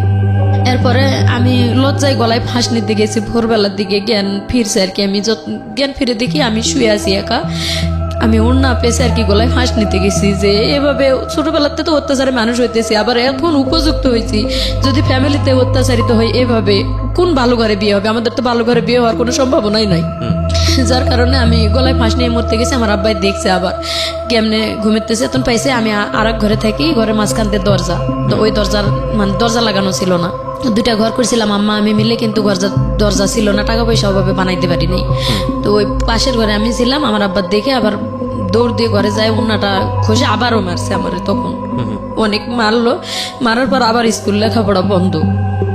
তো যখন 7 দিন স্কুলে না গেছি, এদিকে তো মানে 3 দিন পরে ওই ছেলের নাকি আব্বা দেখা পাইছে, ওই ছেলের বাড়ি যে অমুক গ্রামে। আমাদের পাশের বাড়ির এক ছেলেই ওই ছেলের দেখা পায়, পরের দিনেই বলছে যে কিরে তুই নাকি মুর্শিদারে নিয়ে সিনেমা দেখতে গেছিস, তোর জন্য দেখ মেয়েটার মারে কি অবস্থা। কয় মুর্শিদাকে আমি তো চিনিই না। তখন ওইভাবে যখন বলছে আমি চিনি না, কয় তুই চিনিস না, অথচ তার এভাবে মারলো, তুই কি সিনেমা সত্যি সিনেমা দেখতে যাস নাই? কয় না আমি সিনেমা দেখতে যাই নাই। তো 3 দিনের দিন ছেলেটা নিজে আব্বার সাথে দেখা হয়, আব্বারে বলে বলতেছে যে চাচা আপনি বলে আমার জন্য আপনার মেয়ের তো দুর্নাম হবে, আমারও দুর্নাম হবে এলাকাত। আপনি কি যাচাই করছিলেন যে কোথায় গেছিল আপনার মেয়ে, কেন গেছিল, কার সাথে গেছিল? আমার আব্বা বলে কথা বলে না, বলতেছে যে কোনো ঘটনা না, আপনার মেয়ে নদী পার হয়। আমার আমি জিজ্ঞাসা করছি আপনার নাম কি, আপু নাম কি, বাবার নাম কি? তো আপনার মেয়ে আমার নামই বলেনি, আমি জানবো কেমন আপনার মেয়ের নাম মুর্শিদা। তখন আব্বা বাড়িতে এসে ভাত খাইতে বসে কাঁদতেছে আর কি, লজ্জায় নিজের মাথাটা উঁচু করে দেখাইতে পারতেছি না মেয়ের সামনে। আমি এইভাবে মেয়েরে মারলাম, রাইট, এটা নিজের থেকে আর কি অনুতপ্ত হইলো আমার আব্বা। কিন্তু আমি লজ্জায় আমার আব্বার সামনে আসিও নাই। কয়েকদিন মনে হয় না খাইছিলাম, আমি বলতে পারি না কয়েকদিন না খাইছিলাম। না খাই থাকলেও কিন্তু মার কাছে হেল্প করছি, মার সাথে মানে মন ভার অবস্থায় চলতেছি, হেল্প করতেছি। আমার মামা ডাক্তার ছিল, পিছনে ব্যান্ডেজ একটু করে দিছিল, মানে রক্ত টক্ত বেরিয়েছিল। এভাবে যে ছেলে আমার সাথে ওই যে করলো না প্রথম, ওই ছেলের বাবাই ডাক্তার, মামা আমার। এভাবে আর কি 7 দিন যখন গেল তখন আবার স্যারেরা খোঁজ নিল যে এই মেয়েটা স্কুল অ্যাবসেন্ট করে না, তা আবার কেন অ্যাবসেন্ট করলো। তখন বাড়িতে আবার দপ্তরে আসলো, আম্মা বললো যে ওর লেখাপড়ার দরকার নেই, আমরা বিয়ে শাদী দিয়ে দিব, এভাবে হবে না। মানে আমার আব্বার উপর রাগ করে এটা বলতেছে যে কারো কাছে শোনা নাই কিছু নাই, নিজের মেয়ের দুর্নাম বার করে বসে থাকে, এভাবে আর করবো না, থাক। তখন আমি মানে স্কুলে যাবো না, একটা ডিসিশন নিয়েছি স্কুল আর করবোই না। এভাবে 2 দিন 4 দিন পর পর স্কুল বন্ধ করে দেয়, ইচ্ছা মতো কয় যাও, ওটা হবো না, এভাবে লেখাপড়া আমি করবো না। তো স্কুল থেকে স্যারেরা বললো যে তুমি মেট্রিক পরীক্ষাটা পর্যন্ত অন্তত পড়ো, তোমার ভালো হবে। তো আব্বারেও বুঝাইলো অনেক, আম্মারেও বুঝাইলো। আমি আমার আব্বার সাথে তখন রাগ করে প্রায় অনেকদিন কথা বলিনি। স্কুলে যাওয়া শুরু করলাম, আবার স্কুলে যাইতেছি, ক্লাস 9-এ পরীক্ষা দিলাম, মানে এসএসসি পরীক্ষার মতোই গার্ড দিয়ে আমাদের পরীক্ষা হলো 9-এ। আবার 10-এ উঠলাম। 9-এ আমার 12টা সাবজেক্ট নিয়ে লেটার নিয়ে পাশ করলাম মোটামুটি, মানে ভালো পজিশনে। স্যারেরা বললো যে ও অনেক কিছু করতে পারবে, যেহেতু এখনো বয়স অনেক কম আছে। আপনি আমার আব্বারে ডাকে মিটিং করলো যে আপনি ওরে একটু হেল্প করেন, দেখবেন মেয়েটা অনেক উপরে উঠতে পারবে, অনেক কিছু করতে পারবে। এ কথা বলে তখন আমি 7200 টাকা ওখান থেকে একটা পারলাম আর কি, টাকা স্কুল থেকে ওটা দিত 260 টাকা করে মনে হয় বেতন হিসেবে, সেটা একবারে দিল। দিয়ে আমার আব্বা ডাকেই দিছে, দিয়ে হাতে দিয়ে বলছে যে এটা দিয়ে মাত্র 2500 টাকা লাগবে একটা সেলাই মেশিন কিনে দিতে, আপনি 2500 টাকাতে একটা সেলাই মেশিন মেয়েটারে কিনে দেন। তো আমার আব্বা সেলাই মেশিন কিনে দিল না, কিনে দেয়নি, কান্দাকাটি করছি অনেক, তারপরও দেয়নি। এরপরের থেকে বিয়ের প্রস্তাব খোঁজা শুরু করলো। মেন রহস্য হয়েছে বিয়ে দেওয়ার, আমার নানার বাড়ির সম্পদ পাবে আমার আব্বা। আচ্ছা, আমার যদি বিয়ে দিতে পারে তাহলে মামারা দিবে আর কি সম্পদটা, যেহেতু একটা মেয়ে উপযুক্ত হয়েছে, আমার আব্বা পরিশ্রম করে না। এই উসিলাই আর কি আমার বিয়ে ঠিক করা শুরু করলো। আজকে একখানে কালকে একখানে গরুর মতো দেখা শুরু করলো। আজকে এক জায়গার লোক আসে দেখে যায় 2000-2500 খরচ করে, আবার 3 দিন পরে আরেকখানের লোক আসে দেখে যায়, এভাবে খরচ করে স্কুল করতে দেয়। মানে আপনাকে দেখতে আসতো লোকজনে দেখতে আসতো 2 দিন 4 দিন পর পর। আমার কাছে খুব খারাপ লাগতো ভাইয়া এটা, যে আমি লেখাপড়া করবো, আমি রানিং একটা ছাত্রী, আমি আর কিছুদিন পরে মেট্রিক পরীক্ষা দেবো না। আমার আব্বা এমন ভাবে উঠে পড়ে লাগলো বিয়ে দিবেই, কেন এভাবে উঠে পড়ে লাগলো আমি নিজেও বুঝতে পারতেছি না। আমি বারবার আম্মার কাছে বলতেছি যে মা আমি বিয়ে করবো না, অন্তত তুমি মেট্রিকটা আমার পাশ করাও তোমরা। আমার আম্মা বলতেছে আমার করার কিচ্ছু নাই, আমি কিচ্ছু বলতে পারবো না, তোর বাবার সাথে আমি কথা বলতে গেলেই মানে মার খাওয়া লাগে। তো যাই হোক আমার বিয়ে ঠিক করলো, এক জায়গায় বিয়ে ঠিক হলো, সম্পূর্ণ লেনদেন সবকিছু ঠিক। বিয়ের 3 তারিখ ঠিক, সোমবারের দিন বিয়ে হবে। 1 সপ্তাহ আগের থেকে আত্মীয় স্বজন দাওয়াত দেওয়া শেষ। একেবারে মানে বুধবারে, সোমবারে বিয়ে হবে, বুধবারের দিন আসে কি যেন ঘটনা নিয়ে বিয়ে ভাঙ্গি, মানে কোন আত্মীয় স্বজনে বলে দিছে যে ওই ছেলের বাপের কাছে যে আমার আব্বার চরিত্র ভালো না, মেন সমস্যা হয়েছে ওই জায়গায়। আবার আমার যে ওই যে মানে আগের সেই ঘটনাটা, এটাও বলে দিছে যে মেয়ে সলিড নেই, মেয়ে ওর মামাতো ভাইয়ের সাথে মানে এরকম কিছু হয়ে গেছে, তার বাপ মাই প্রমাণ বের করছে, অন্য কেউ না। এভাবে আর কি ওই বিয়েটাও ছেলের বাবা দিবে না। তো ওই ছেলেটা আর কি আমার সবসময় চিন্তা, আমি যে টেলার্সের কাজ করতাম সেইভাবে ওই তার টেলার্সের সুতার দোকান ছিল আর কি, সুতা ঘর, কেসি ঘর, মেশিন ঘর। তো ওখান থেকে সবসময় সুতা কিনতাম। এই অনুতাপে ছেলেটার সাথে চেনা পরিচিত ছিল। আমারে যখন দেখতে আসছে ঘটকের মাধ্যমে আসে, সুধা মানে টেবিল বসাইছে, টেবিলের মাঝখানে ওর বড় ভাই এবং আপন দুলাভাই এবং ছেলেটা। যখন আমার মাথার ঘুমটাটা খুলে তখন ছেলেটা শুধু বলে উঠছে যে মোর্শেদা তুমি তো, আমি তো তোমাকে ভালো করেই চিনি। এইখানে আমার ফুপা আবার একটা পেঁচ বাজালো যে অবশ্যই ছেলের সাথে কোনো ঘটনা আছে মেয়েটার, নাহলে ছেলেটা এইভাবে বলবে কেন। তো ওই ছেলেটা ডাইরেক্ট মুখের উপর বলে দিল আমার সাথে ঘটনা থাক বা না থাক আমি ওরেই বিয়ে করব, আমি ওরে চিনি আগের থেকে। মেয়েটার আচার চরিত্র ব্যবহার ভালো। ছেলের বাড়ি আমাদের বাড়ির কাছে। নাম ছিল মুস্তফা। বলল আপনাকে বিয়ে করবে? হ্যাঁ, ছেলে বললো যে আমি ওকেই বিয়ে করব। এবং বিয়ে ওই যে ওখানে ঠিক হয়ে গেল সব, সোমবারের দিন বিয়ে হবে। ছেলের বাপ রাজি না। মাঝখানে ছেলে বলতেছে যে ছেলের নাকি 13 বিঘা সম্পত্তি ছেলে নিজে কিনছিল এবং দাদায় দিছিল কতখানি, এটি দিয়ে নিজস্ব ছিল। যখন বিয়ে ভাঙে যাওয়ার মানে ধরছে, তখন ছেলে বলছে আমার আব্বারে আসে যে আমার আব্বা বিয়ে দেখ বা না দেখ, এটা আমি শুনছি আর কি, কথা আমি জানি না। মানে বাজারে আসে ছেলে বলতেছে আমার আব্বা বিয়ে দিক না দিক, আমার 13 বিঘা সম্পত্তি আছে, দরকার হলে 2 বিঘা সম্পত্তি বিক্রি করে আমি টাউনে বাড়ি করব, আপনার মেয়ে নিয়ে খাবো, আপনি বিয়ে দিতে সমস্যা কোথায়? মুস্তফা বলতেছে।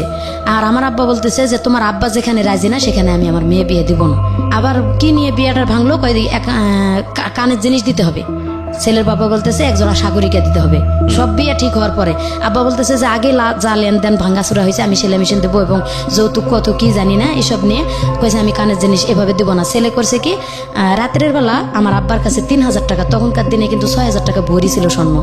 তো আমার আব্বার হাতে রাত্রের বেলা অনেক রাত্রে যে ঘটকের বাসায় ঘুমে আসছিল আমার আব্বা বিয়ে ভাঙ্গির গন্ডগোলের পরও ছেলে 3,000 টাকা নিয়ে এসে গোপনে আমার আব্বার হাতে দিয়ে বলতেছে যে আমি ওরে বিয়ে করব, আপনি এটা দিয়ে কালকে কানের জিনিস বানাই দিবেন, বলবেন আমি দিছি। আচ্ছা, আমার আব্বা বলছে এটা 2 দিন পরে প্রকাশ হলে আমার মেয়ের সাথে তুলনা দিবে তোমার আব্বা, এভাবে তো হবে না। এভাবে আর কি তাদের ভিতর কাটাকাটি হয়ে গেছে, বিয়ে আর ওখানে হলো না। সোমবারের দিন বিয়েটা ভেঙে গেল। বিশেষ করে আমার আব্বা গুরুত্ব দিলে কিন্তু বিয়েটা হইতো। জি, ওই ছেলে বলছে যে আমি করব, আমার আব্বা দিক বা না দিক আমি আমার আত্মীয় স্বজন নিয়ে এসে বিয়ে করব এবং আমি 2 বিঘা জমি বিক্রি করে হলেও বাড়ি করব টাউনে, আমার নিজস্ব জমি আছে। আমার আব্বা অতটা গুরুত্ব দিল না, ওখানে দিবেই না, শেষ দিবে না। সোমবারের দিন বিয়ে আর হলো না, মানে আত্মীয় স্বজন আমার নানি মামিরা আসছিল আমাদের বাড়িতে, এরা ফেরত গেল। আমার আব্বা লজ্জায় আর মানুষকে মুখ দেখাতে পারতেছে না। তো এখানে আমার কোনো দোষ ছিল না ভাইয়া, আমি কি করব, আমি তো কোনো কিছুই করি নাই। রাইট, বাবাই তো বিয়ে ভেঙে দিয়েছে। অথচ আমার আব্বাই বলতেছে তুই কলঙ্কিনী, তুই গলায় ফাঁস নিয়ে মরতে পারিস না। তো এই কথার জন্য আমি আর কিছু বলি না, শুধু বলি যে বিয়েটা ভেঙে গেছে এতে আমি খুশি, হোক বা না হোক আমি পরীক্ষা দিতে পারতেছি সামনে, নিজের পায়ে নিজে দাঁড়াইতে তখন পারবো। আপনি কিসে পড়েন? ইন্টারে? না, ইন্টার পড়ি না, আমি তখন 10-এ পড়ি। আচ্ছা, বলতেছি যে আমি ম্যাট্রিক পরীক্ষাটা তো দিতে পারবো সামনে, বিয়েটা হলো না। মানে আমার বাবা যেভাবে আমার মায়ের অত্যাচার করছে, একটা শিক্ষিত লোক হয়ে আমি মানে হাজব্যান্ড হলে যে এরকম অত্যাচারই করে, এটাই আমার মাথায় সবসময় খেলতো। আমি কখনোই পরিকল্পনা করিনি যে বিয়ে হলে আসলে সুখী হতে পারবো। তো সেটাই হয়েছে আমার জীবনে। যাক, বললাম যে পরীক্ষা দিব। আমার আব্বা হঠাৎ করে ওই সোমবার দিনে কি করলো, একটা ছেলে নিয়ে আসলো। আমার বলতেছে কি মাথায় উন্নারা দিয়ে অমুক বাড়ি থেকে যে একটা লেবু নিয়ে আসো। আমি লেবু নিতে চলে গেছি ওই বাড়িতে, লেবু গাছের নিচে ছেলেটা বসা, একটা ছেলে বসা। একটা ছেলে বসা।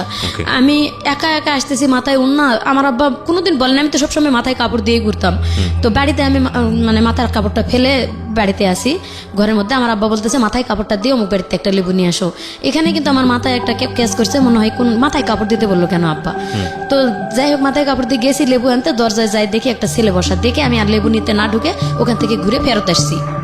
ফেরত আসতেছি দেখি পিছনে আমার নানি, আমার মামি, আমার খালা, আমার আম্মা, আমার আপা, এতগুলা মানুষ পিছনে। তখনই বুঝতে পারছি যে আসলে ওই ছেলেটা আমার দেখার জন্যই আসছে। আচ্ছা, ওখান থেকে ওরা কই ফেরত আসছিস কেন? আমি ওই যে বলছিলাম যে এইভাবে আর গরুর মতো লোক দেখাইতে আনলে আমি অপমান করবো তোমাদেরকে, আমি আর কারোর সামনে যাব না। বিয়ে ভেঙে গেছে শেষ। এই জন্য হয়তো তারা ভয় পেয়েছে যে আমি কিছু বলতে পারি, যার কারণে আমার আপা বলতেছে তুই ওখান থেকে ফেরত আসলি কেন? আমি বলছি যে তোমরা কি কারণে আমার এখানে নিয়ে আসছো এটা আমি বুঝতে পারছি, এই বিয়েটাও তো ভাঙে যাইতে পারে, তোমরা আমাদের পরীক্ষার আগে শেষ হোক, পরীক্ষাটা শেষ করতে দাও আমার, তারপরে বিয়ের ব্যাপারটা ভাবো। এখন এই অন্তত সাবজেক্টটা বাদ দাও, আমার মাথাটা একটু টেনশন রিল্যাক্স রাখো যাতে আমি পরীক্ষা দিতে পারি। এভাবে বললাম। আমার নানি বলতেছে মুরব্বী মানুষ, আমি একটা কথা কই আপু চল, বিয়ে দেখলেই যে বিয়ে হয় তা না, তুই আমার সাথে চল, আমি তোরে ঘুরে নিয়ে আসি ওই বাড়ি থেকে। আমি গেলাম, মানে যাইতেছি না, দেখো ছেলেটা অনেক চালাক ছিল, ও সাইকেল নিয়ে বের হয়ে চলে গেল ওই বাড়ি থেকে, আমার সামনে দেই, আমি পিছনে ঘুরে আসি আর কি, ও চলে গেল। দেখলাম যে রাস্তার দিকে চলে গেছে, তখন আমি যাই ওই বাড়িতে ঢুকলাম, ঢুকে বললাম যে ফুপু তোমরা একটা বিয়ে ঠিক করলা, করার পরে দেখলা যে সেটা এইভাবে ভেঙে গেল, আমার পরীক্ষাটা দিতে দাও, আমি একটা যদি জব কোনো জায়গায় পাই বা নিজে একটা কিছু নিজের পায়ে করে দাঁড়াইতে পারি, তখন বিয়ে শাদীর ব্যাপারটা দেখা যাবে। কয় ঠিক আছে, তুই যেটা করবি সেটাই হবো। উল্টে ওই ছেলে আবার ঘুরে আসে বাড়ি ঢুকলো, ঢুকে আমার ওই এক নজর দেখলো, দেখে চলে গেল। যায় নাকি ওর দুলা ভাইয়ের কাছে বলছে যে আমি যে মেয়েরে দেখে আসলাম, যদি তুমি আজকের মধ্যে আমার বিয়ে না দাও তাহলে আমি রেল লাইনের মধ্যে মাথা ঢুকাই দেবো। ওকে। তো ওর দুলা ভাই সেই দিনে ওই কথা মতোই আমাকে দেখতে আসলো আর কি। দেখতে আসে বলতেছে যে তোমার কি কোনো জায়গায় পছন্দ আছে, আমাদের গ্রামেরই লোক, ওটা সম্পর্কে নাকি চাচা লাগতো, আমি আগে চিনতাম না, সেই দিন প্রথম দেখলাম। তো বলতেছে যে আমি ওনার ভাই, অমুকের ভাই লাগি, আমার বাড়ি এই গ্রামে, আমি বিয়ে করে ওখানেই থাকি, মানে যে ছেলে তোমার দেখতে আসছিল তার বড় বোনকে আমি বিয়ে করছি এবং তার বাবা মা সবাই মারা গেছে, আমি ওনার গার্জিয়ান বর্তমানে। ওকে। তো দেখে চলে গেল, ছেলের দুলাভাই, ছেলের আপন বড় দুলাভাই বললো যে আমি সবকিছু আমি যা বলবো তাই, তো তুমি খালি নিজের থেকে বলো যে তুমি অন্য কোনো মেয়ে পছন্দ, কোনো ছেলে পছন্দ করো নাকি। আমি বলছি না, আমি কোনোদিন এরকম পছন্দ করার মতন মানে সময় আমার আসেনি, সুযোগ আসে নাই, কারোর সাথে এরকম কিছু করি নাই। আমার আব্বা আম্মা যেখানে বিয়ে দিবে আমি সেখানেই রাজি আছি। এই কথাতে পরের দিনে বিয়ে আর কি, সোমবারের দিন ছেলে দেখে গেল, মঙ্গলবারের দিন ওর ভগ্নিপতি আসে দেখে গেল, বুধবারের দিন বিয়ে হয়ে গেল। আপনি পরীক্ষা দেওয়ার আগেই বিয়ে হয়ে গেল? হ্যাঁ ভাইয়া, পরীক্ষা দেওয়ার আগে বিয়ে হয়ে গেল। বিয়ে হয়ে গেল, বিয়ে ওখানে আমি গেছি, যাওয়ার পরে বলতেছে যে যারা দেখতে আসছে আর কি, রাত্রে অনেক বৃষ্টি, যেদিন আমার বিয়ে হয়েছে সেদিন অনেক ঝড় বৃষ্টি ছিল, এত ঝড় বৃষ্টি যে একটা মুহূর্তের জন্য সারাদিন বৃষ্টি থামে নাই। ওই অবস্থায় ওনারা টেম্পু নিয়ে চলে আসছিল, আসে বিয়ে করে নিয়ে গেল আমারে। তো সেদিন রাত্রে যায়, সারা রাত ঘুমাই নাই, পরীক্ষার চিন্তাই আমার ভালো লাগে নাই। পরের দিন সকালবেলা নাস্তা করার পর আর কি ওই বৃষ্টির মধ্যেই আশেপাশে দু এক বাড়ির মহিলা দেখতে আসছে আমারে, নতুন বউ। আর বিয়ের মধ্যে ফুফু শাশুড়ি ছিল, আমার ভাসুর যে আপন সে কিন্তু বিয়েতে গেছিল না। তো এখানে আমার আব্বা বলছিল যে আপন যে বড় ভাই একটা আছে সে আসলো না কেন, অবশ্যই রহস্য আছে। তা আসলে রহস্য ছিল দেখেই আসেনি। পরের দিন মানুষ দেখতে আসে আমারে বলতেছে যে আগের বউটাই তো ভালো ছিল। যখন এই কথাটা, মানে আমি তো একটা লেখাপড়া করা মেয়ে, আমার মাথায় একটা কেস করলো যে অবশ্যই এই লোকের আর বিয়ে হয়েছিল। তা আমি আবার, আমার ননাসের মেয়ে ছিল রেশমা, মানে আমার বিয়ে হয়ে যায় থেকে ওই রাত্রের থেকে মোটামুটি ভালো আমার সাথে আসে, সাথে মিশতেছে। আমার বিয়ের 1 মাস আগে তার বিয়ে হয়ে গেছিল। তো ডাকলাম, রেশমা শোনো। বলতেছে কি মামি? আমি বললাম যে মা, আমারে যে কথাটা জিজ্ঞাসা করলো, তো মানে তোমার যে বললো যে আগের বউটাই ভালো ছিল, এই কথাটা রহস্য তুমি আমারে বলো। তোমার এটা জানে তোমার কি লাভ? আর যে মানুষগুলো বললো যে আগের বউ ভালো ছিল, কয় খালি ভালো দেখতে চেহারা ভালো হলেই হবে, মেয়ে কোরআন পড়া, কয়দিন পরে মেট্রিক পরীক্ষা দিবে, মেট্রিক পর্যন্ত লেখাপড়া আছে, এই কথাটা আর কি আমি শুনলাম। আমি আর আমার হাজব্যান্ডের সাথে কথা বলিওনি, মানে 15 দিন যাবত বলিনি, তখন থেকে কথা বললামই না। আমি মানে 3 দিনের দিন আমার আব্বা এসে নিয়ে গেল, আসে কথা বললেন না কেন? ওই কথাটা আমার মাথায় কেস করলো যে আগে বিয়ে হয়েছিল। ও আচ্ছা আচ্ছা, ওকে। মানে মানুষে বললো যে সকালবেলা, আগে রাত্রে তো কথা বলার মতন সুযোগ হয়নি, বিয়ে করে নিয়ে এসে ওই আমার ননাসের বাড়িতে উঠাইলো, যার যার ঘরে সবাই যাই ঘুমাইলো। আমি আমার নানির একটা ঘর দিল, নিয়ে ঘুমাইলাম। আমার ননাসে এক পাশে খাটে ঘুমাইলো, আমরা এক পাশে চৌকিতে ঘুমাইলাম। রাত পোয়ালে আর কি মানুষ দেখতে আসলো, ওই আসে ওই কথাটাই বলছে। আমার হাজবেন্ড ঘুমের থেকে উঠার আগেই আর কি এটা বললো। তখনই আমার মাথায় একটা কেমন জানি কেস করলো, আমি আমার হাজবেন্ডের সাথে কথা বললামই না। আমার হাজবেন্ড আমার আলাদা করে ঘরের মধ্যে ডাকলো একবার, তো আমি যাচ্ছি না, পরে আমার নানির সাথে করে নিয়ে গেল, কি লাগবে আমার, কসমেটিক কিছু লাগবে কিনা। আমি কথা বলি নাই, বের হয়ে চলে আসছি। আর 3 দিন পরে আমার বাপের বাড়িতে আসলাম। বাপের বাড়িতে এসে আমি বললাম যে আব্বা, যে ছেলের অবশ্যই বিয়ে হয়েছিল, না হলে কেন এই কথাটা মানুষে বললো? তা আমার আব্বা বলতেছে যে মিথ্যা কথা কয়ে যদি বিয়ে দেয়, গ্রামের একটা ছেলে, আমি সহজ সরল মানে বিশ্বাস করলাম, সে যদি নিয়ে তোমার কোনো জায়গায় ফালায়, আমি এটা দেখতেছি। পরে আমার নন্দু আর কি, উনি সাথে আসছিল আমাদের, তো ওনারে ডাকে আমার আব্বা আলাদা করে জিজ্ঞাসা করছে যে দেখ, তুই হয়তো গ্রাম সম্পর্কে ভাই হ বা এখন মেয়ের নন্দু হ, যে কোনো একটা আত্মীয় কিন্তু হয়ে গেছে, তো এটা আমার সাথে মিথ্যা কথাটা বললার কোনো কারণ ছিল, কেন এটা করলা? তো ভাইয়া বলতেছে যে ওটা কোনো ব্যাপার না, মেয়ে নিজের থেকে ডিভোর্স করে চলে গেছে। আচ্ছা, তো অবশ্যই কোনো কারণ আছে, তাছাড়া তো মেয়ে ডিভোর্স করে চলে যাবে না। বলতেছে ওগুলা নিয়ে আপনার চিন্তা করার কারণ নাই, আমি আপনার মেরে নিয়ে গেছি, যদি আমার শালা ভাত না দেয় আমি ভাত দেবো। ওকে। এখানে বলে আর কি 3 দিন থাকলাম। 3 দিন পরে নিয়ে গেল শ্বশুর বাড়িতে গেলাম। আজকে যাওয়ার পরে কালকে আমার ঘর, মানে বলতেছে যে তোমরা এই যে হাঁড়ি পাতিল 2টা করে হাঁড়ি পাতিল বের করে দিল, এটা 2টা করে, এটা তোমার আলাদা সংসার, তুমি আজকে থেকে রান্না করে খাবা। ওকে। তো যতই বাপের বাড়িতে ছোটবেলাতে অনেক কাজ করি, কিন্তু নতুন একটা সংসারে যাইতে গেলে নতুন ভাবে আমি কিছুই বুঝি না, কিভাবে রান্না করে খাবো। রাইট। বাজার নাই, খরচ নাই, কিচ্ছু নাই, খালি হাঁড়ি পাতিল আলাদা করে দিল। আমি আমার ননাসারে যে গেলাম যে বাজার খরচ নাই, কই তোর জামাইরে কো আনে দিক। তো আমি তো তার সাথে কথাই বলবো না, এরকম একটা আমি কথা বলেই নাই। ও নিজের থেকে বাজার করে নিয়ে আসলো আর কি। আমি ওটা শুনলো যে কিভাবে কি রান্না করব, বাজার করে নিয়ে আসলো, নিয়ে এসে দিল, রান্না করলাম। ওই 1 কেজি চাল, 1 কেজি ডাল, 8 আনা 4 আনা লবণ, এরকম করে আর কি বাজার করে আনে দিল গ্রামের দোকান থেকে। তো ওইভাবে আর কি সেদিন রান্না করে দিলাম। আমি রান্না করে খাইতেও ডাকি নেই সেদিন, ওর মতো ও উঠাই নিয়ে খাইলো। এবং পরের দিন ও নিজের থেকেই বাজার করে, আমি রান্নাও করলাম না, আমার এবার রান্না করে ওই খাওয়াইলো। আচ্ছা।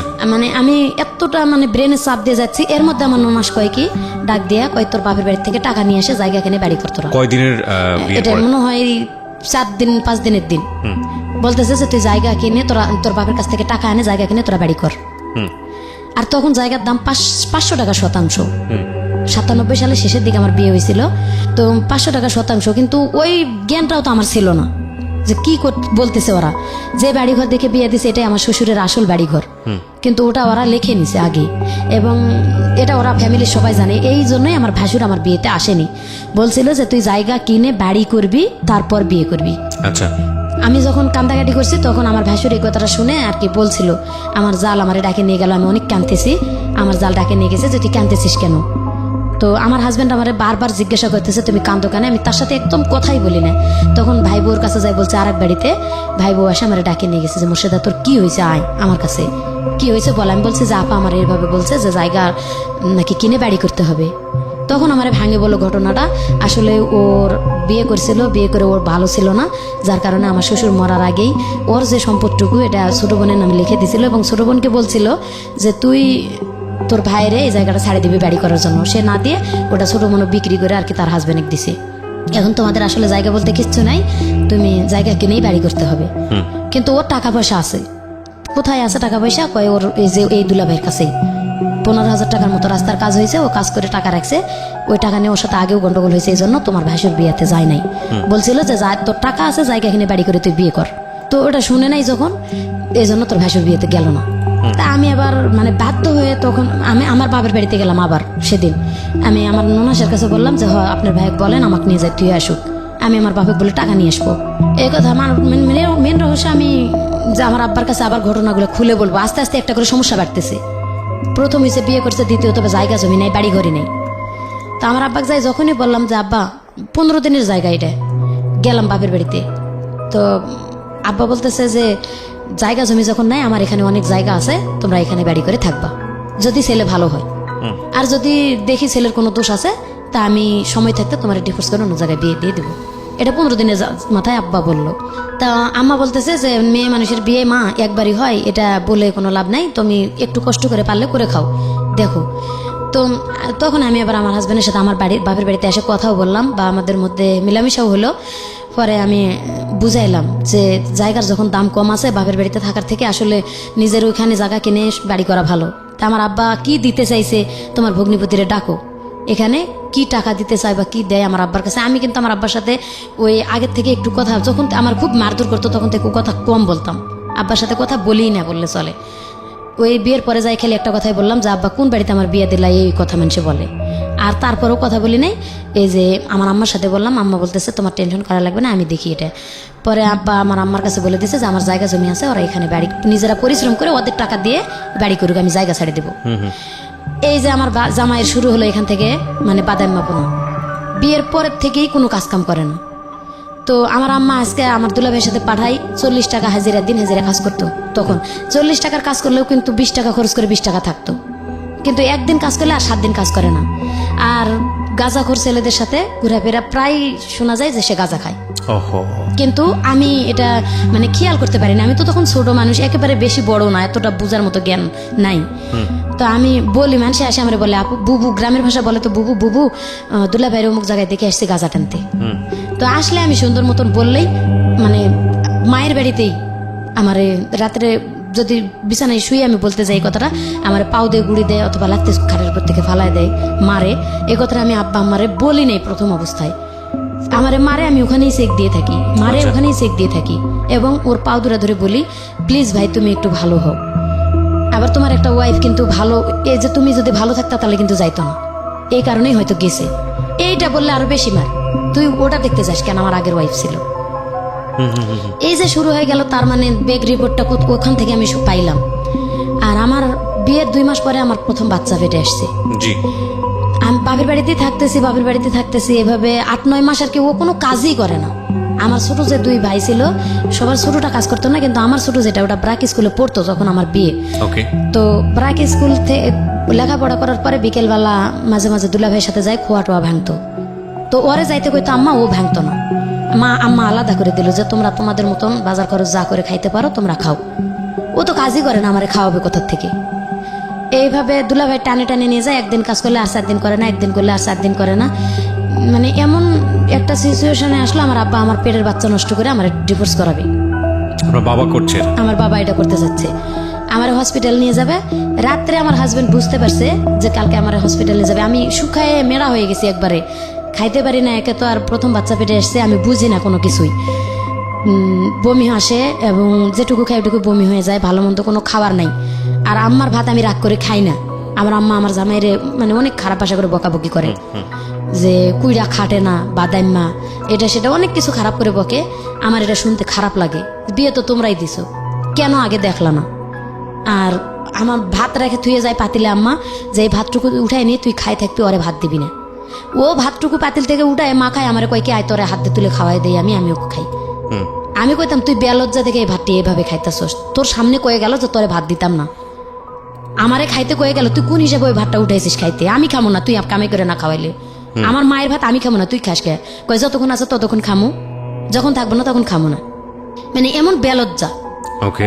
তো এইভাবে চলতে চলতে আমার বাচ্চাটা হয়ে যায়। ওই গ্রামে খালা খালু আছে এদের বাড়িতে, আমি খালার বাড়িতে যাই, দুটা থালন বাসন মাঝে দিয়ে ওখান থেকে খাই আসে চুপ করে থাকি।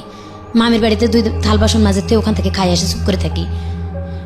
মানে এত একটা পজিশনে আসলো যখন প্রায় 7 মাস বাচ্চা, তখন আর আব্বা শুনবেই না, আমার আব্বা নষ্টই করবে বাচ্চা, আর ও রাখাই যাবে না, ওর জীবনটা নষ্ট হয়ে যাবে। তো হাসপাতালে নিয়ে যাওয়ার জন্য বের হয়েছে, ও কান্দাকাটি শুরু করে দিয়েছে, আমি ভালো হয়ে যাব, ওরে হাসপাতালে নেন না। আগের বউ নাকি 9 মাসের বাচ্চা নষ্ট করেই, একবারে মানে দিন পুরো এটা 9 মাসের বাচ্চা নষ্ট করেই ওরে ডিভোর্স করছে। তো সেই হিসাবে ও জানে, এটা ওর অভিজ্ঞতা আছে। বলতেছে যে 7 মাসের বাচ্চাটা নষ্ট করে তোমারও মায়েরা হলাবে তোমার আব্বা আম্মা, তুমি একটা বুদ্ধি করো, আমরা এখান থেকে চলে যাই। আমি কই না, আমি এখান থেকে তুমি ভালো না হওয়া পর্যন্ত আমি চলে যাব না, আমি বাপের বাড়িতে থাকবো। আমি তো এখানে আর ওর বাড়িতে 2-1টা থাল বাসন ধুয়ে খাইতে পারতেছি। আমার আম্মাও কিন্তু বুঝতে পারে না জিনিসটা, আমি এখানে ওখানে মানুষের বাড়িতে কাজ করে খাইতেছি, বা মামিরা গ্রামবাসীরা আমার এমনি ডাকে খাওয়ায়। এরকম করে আমি চুপ করে না খাই থাকার মতো ভান করি। এভাবে থাকতে থাকতে বাচ্চাটা হয়ে গেল। বাচ্চাটা হওয়ার পরে 5 দিন পর্যন্ত আমার আম্মার ঘরে খাইলাম।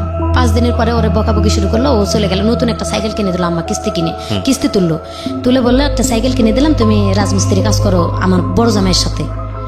যে বড় জামাই কাজ করে, ওদের সাথে কাজ করলে তুমি যে হাজিরাটা পাবা, অন্তত 7 দিন পরে 40 টাকা কিস্তি চালাইতে পারবা, আর সংসারও চালাইতে পারবা, বাচ্চা হয়েছে যেহেতু। ও 1 সপ্তাহ মনে হয় ঠিক মতো চালালে, প্রথম 1টা কিস্তি নাকি 2টা কিস্তি ঠিক মতো দিছে, আমার মনে নাই। তারপরে ও সাইকেলটা নিয়ে কাজ করার উচিলে বের হয়ে চলে গেছে।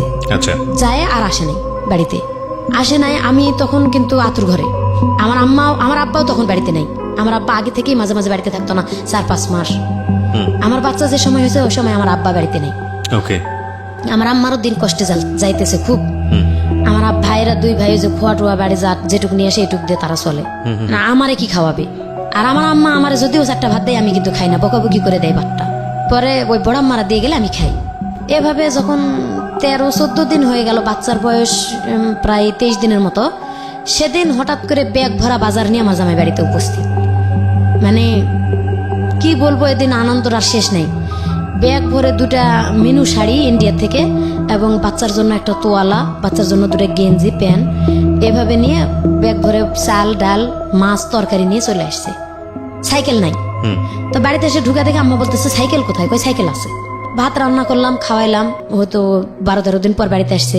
আমিও মানে আনন্দতে, যেহেতু বাজার করে নিয়ে আসছে, যাক ভালো হয়ে গেছে। ও রান্না বান্না করে খাওয়াইলাম। আমার মামি বলতেছে যে তুই যে রান্না করে খাওয়াইলি, দেখ তোর সাইকেল বিক্রি করা টাকা দিয়ে তোর বাজার করে নিয়ে এসে খাওয়াইছি। আমি বলতেছি যে না, সাইকেল বিক্রি করবে কে? ও তো বলছে সাইকেল আছে। তা আম্মা ভাত খাইতে দিয়ে বসে, আম্মা চালাক কত, ভাত খাইতে দিয়ে বলতেছে যে সাইকেল কোথায়? তখন বলতেছে সাইকেল নিয়ে আমি শাড়ির টিপ মারতে গেছিলাম ইন্ডিয়ার থেকে, তো ওখানে বিটিআরে ধরছে সাইকেলটা। আম্মা বলতেছে তুই এখন আমার বাড়ির থেকে বের হবি, তোরা ঝাড়ু দিয়ে পিটাইয়ে বাড়ি থেকে বের করবো। তুই বিক্রি করছিস না বিটিআরে দিয়েছিস তা জানি না, এখন সারাটা বছর কিস্তি চালাবি কে? তুই তো বউরে ভাত দিতে পারিস না। তো মার সাথে ওর মোটামুটি তর্ক চলতেছে, তর্ক করে রাত্রে থাকলো।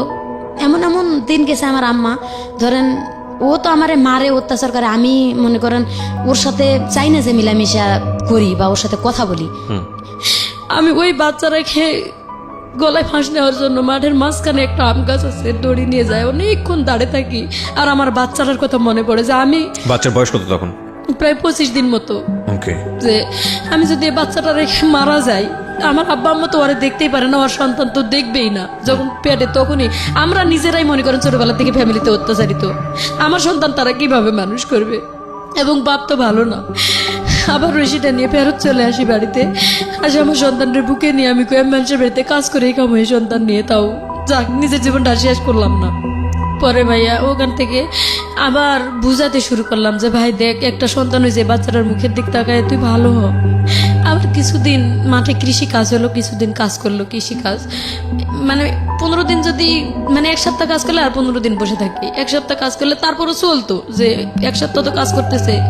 এভাবে করে নেশা করতো, কাজের কথা বলে মারধর করতো।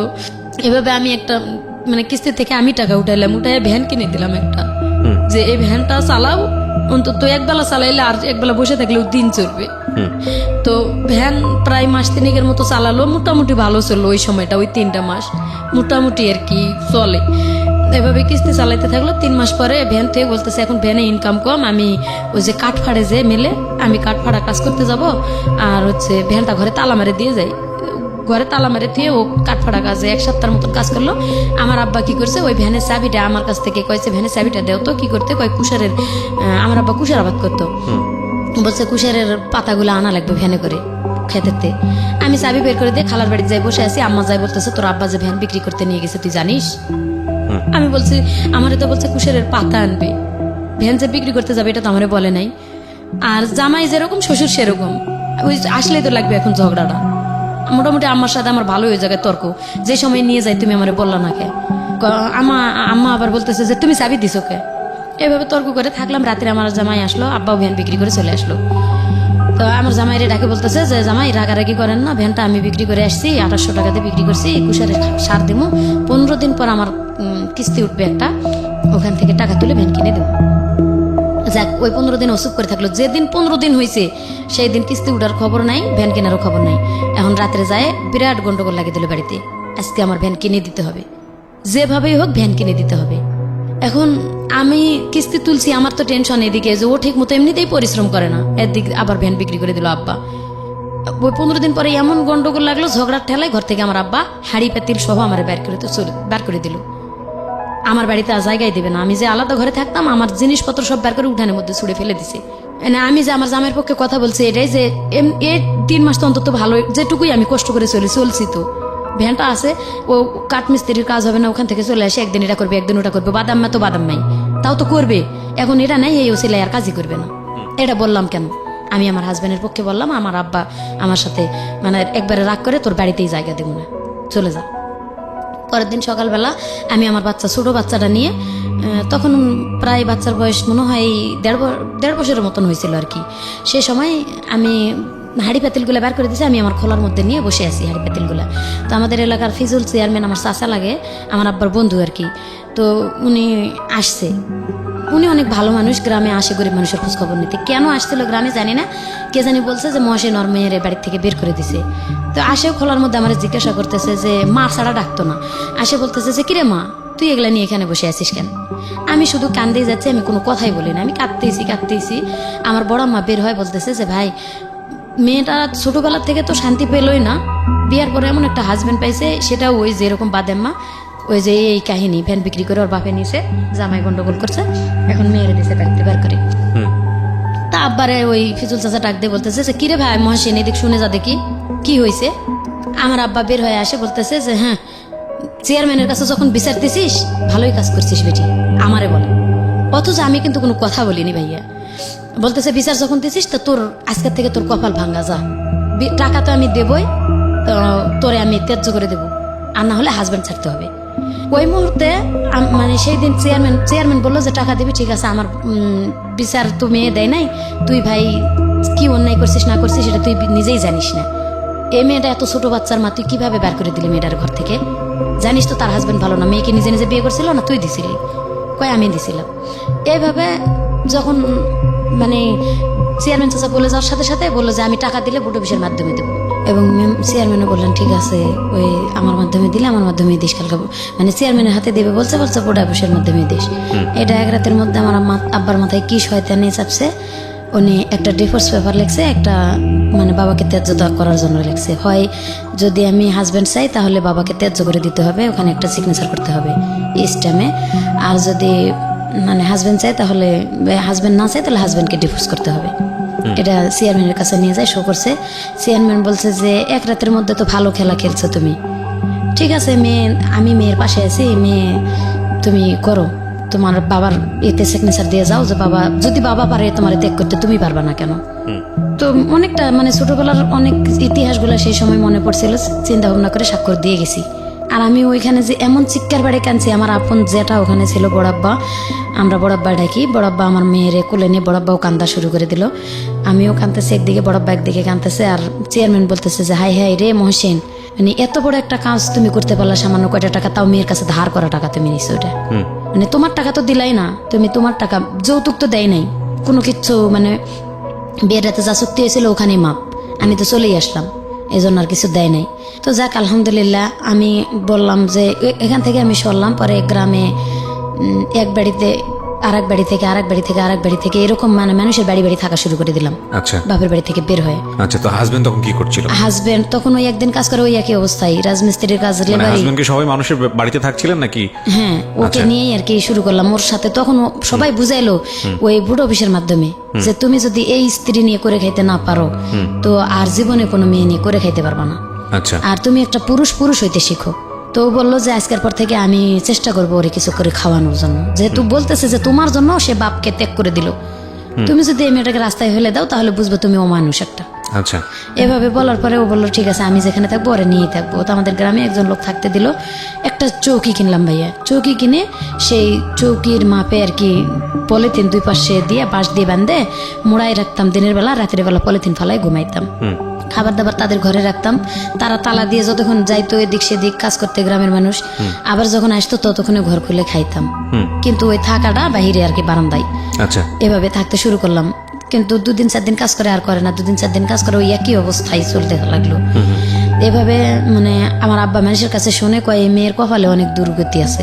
মানে হাজবেন্ডকে আমি বললাম যে ভাই তুমি এখনো দেখো এই কথাগুলা তোমার শরীরে কি হিট করে না, এগুলা হিট করেও তো তুমি কিছু করতে পারো। এইভাবে বলার পরে যাই হোক ওখান থেকে মানুষের বাড়ি থেকে থাকতে থাকতে এখানে প্রায় 3 মাস থাকলাম আর কি একই অবস্থায়।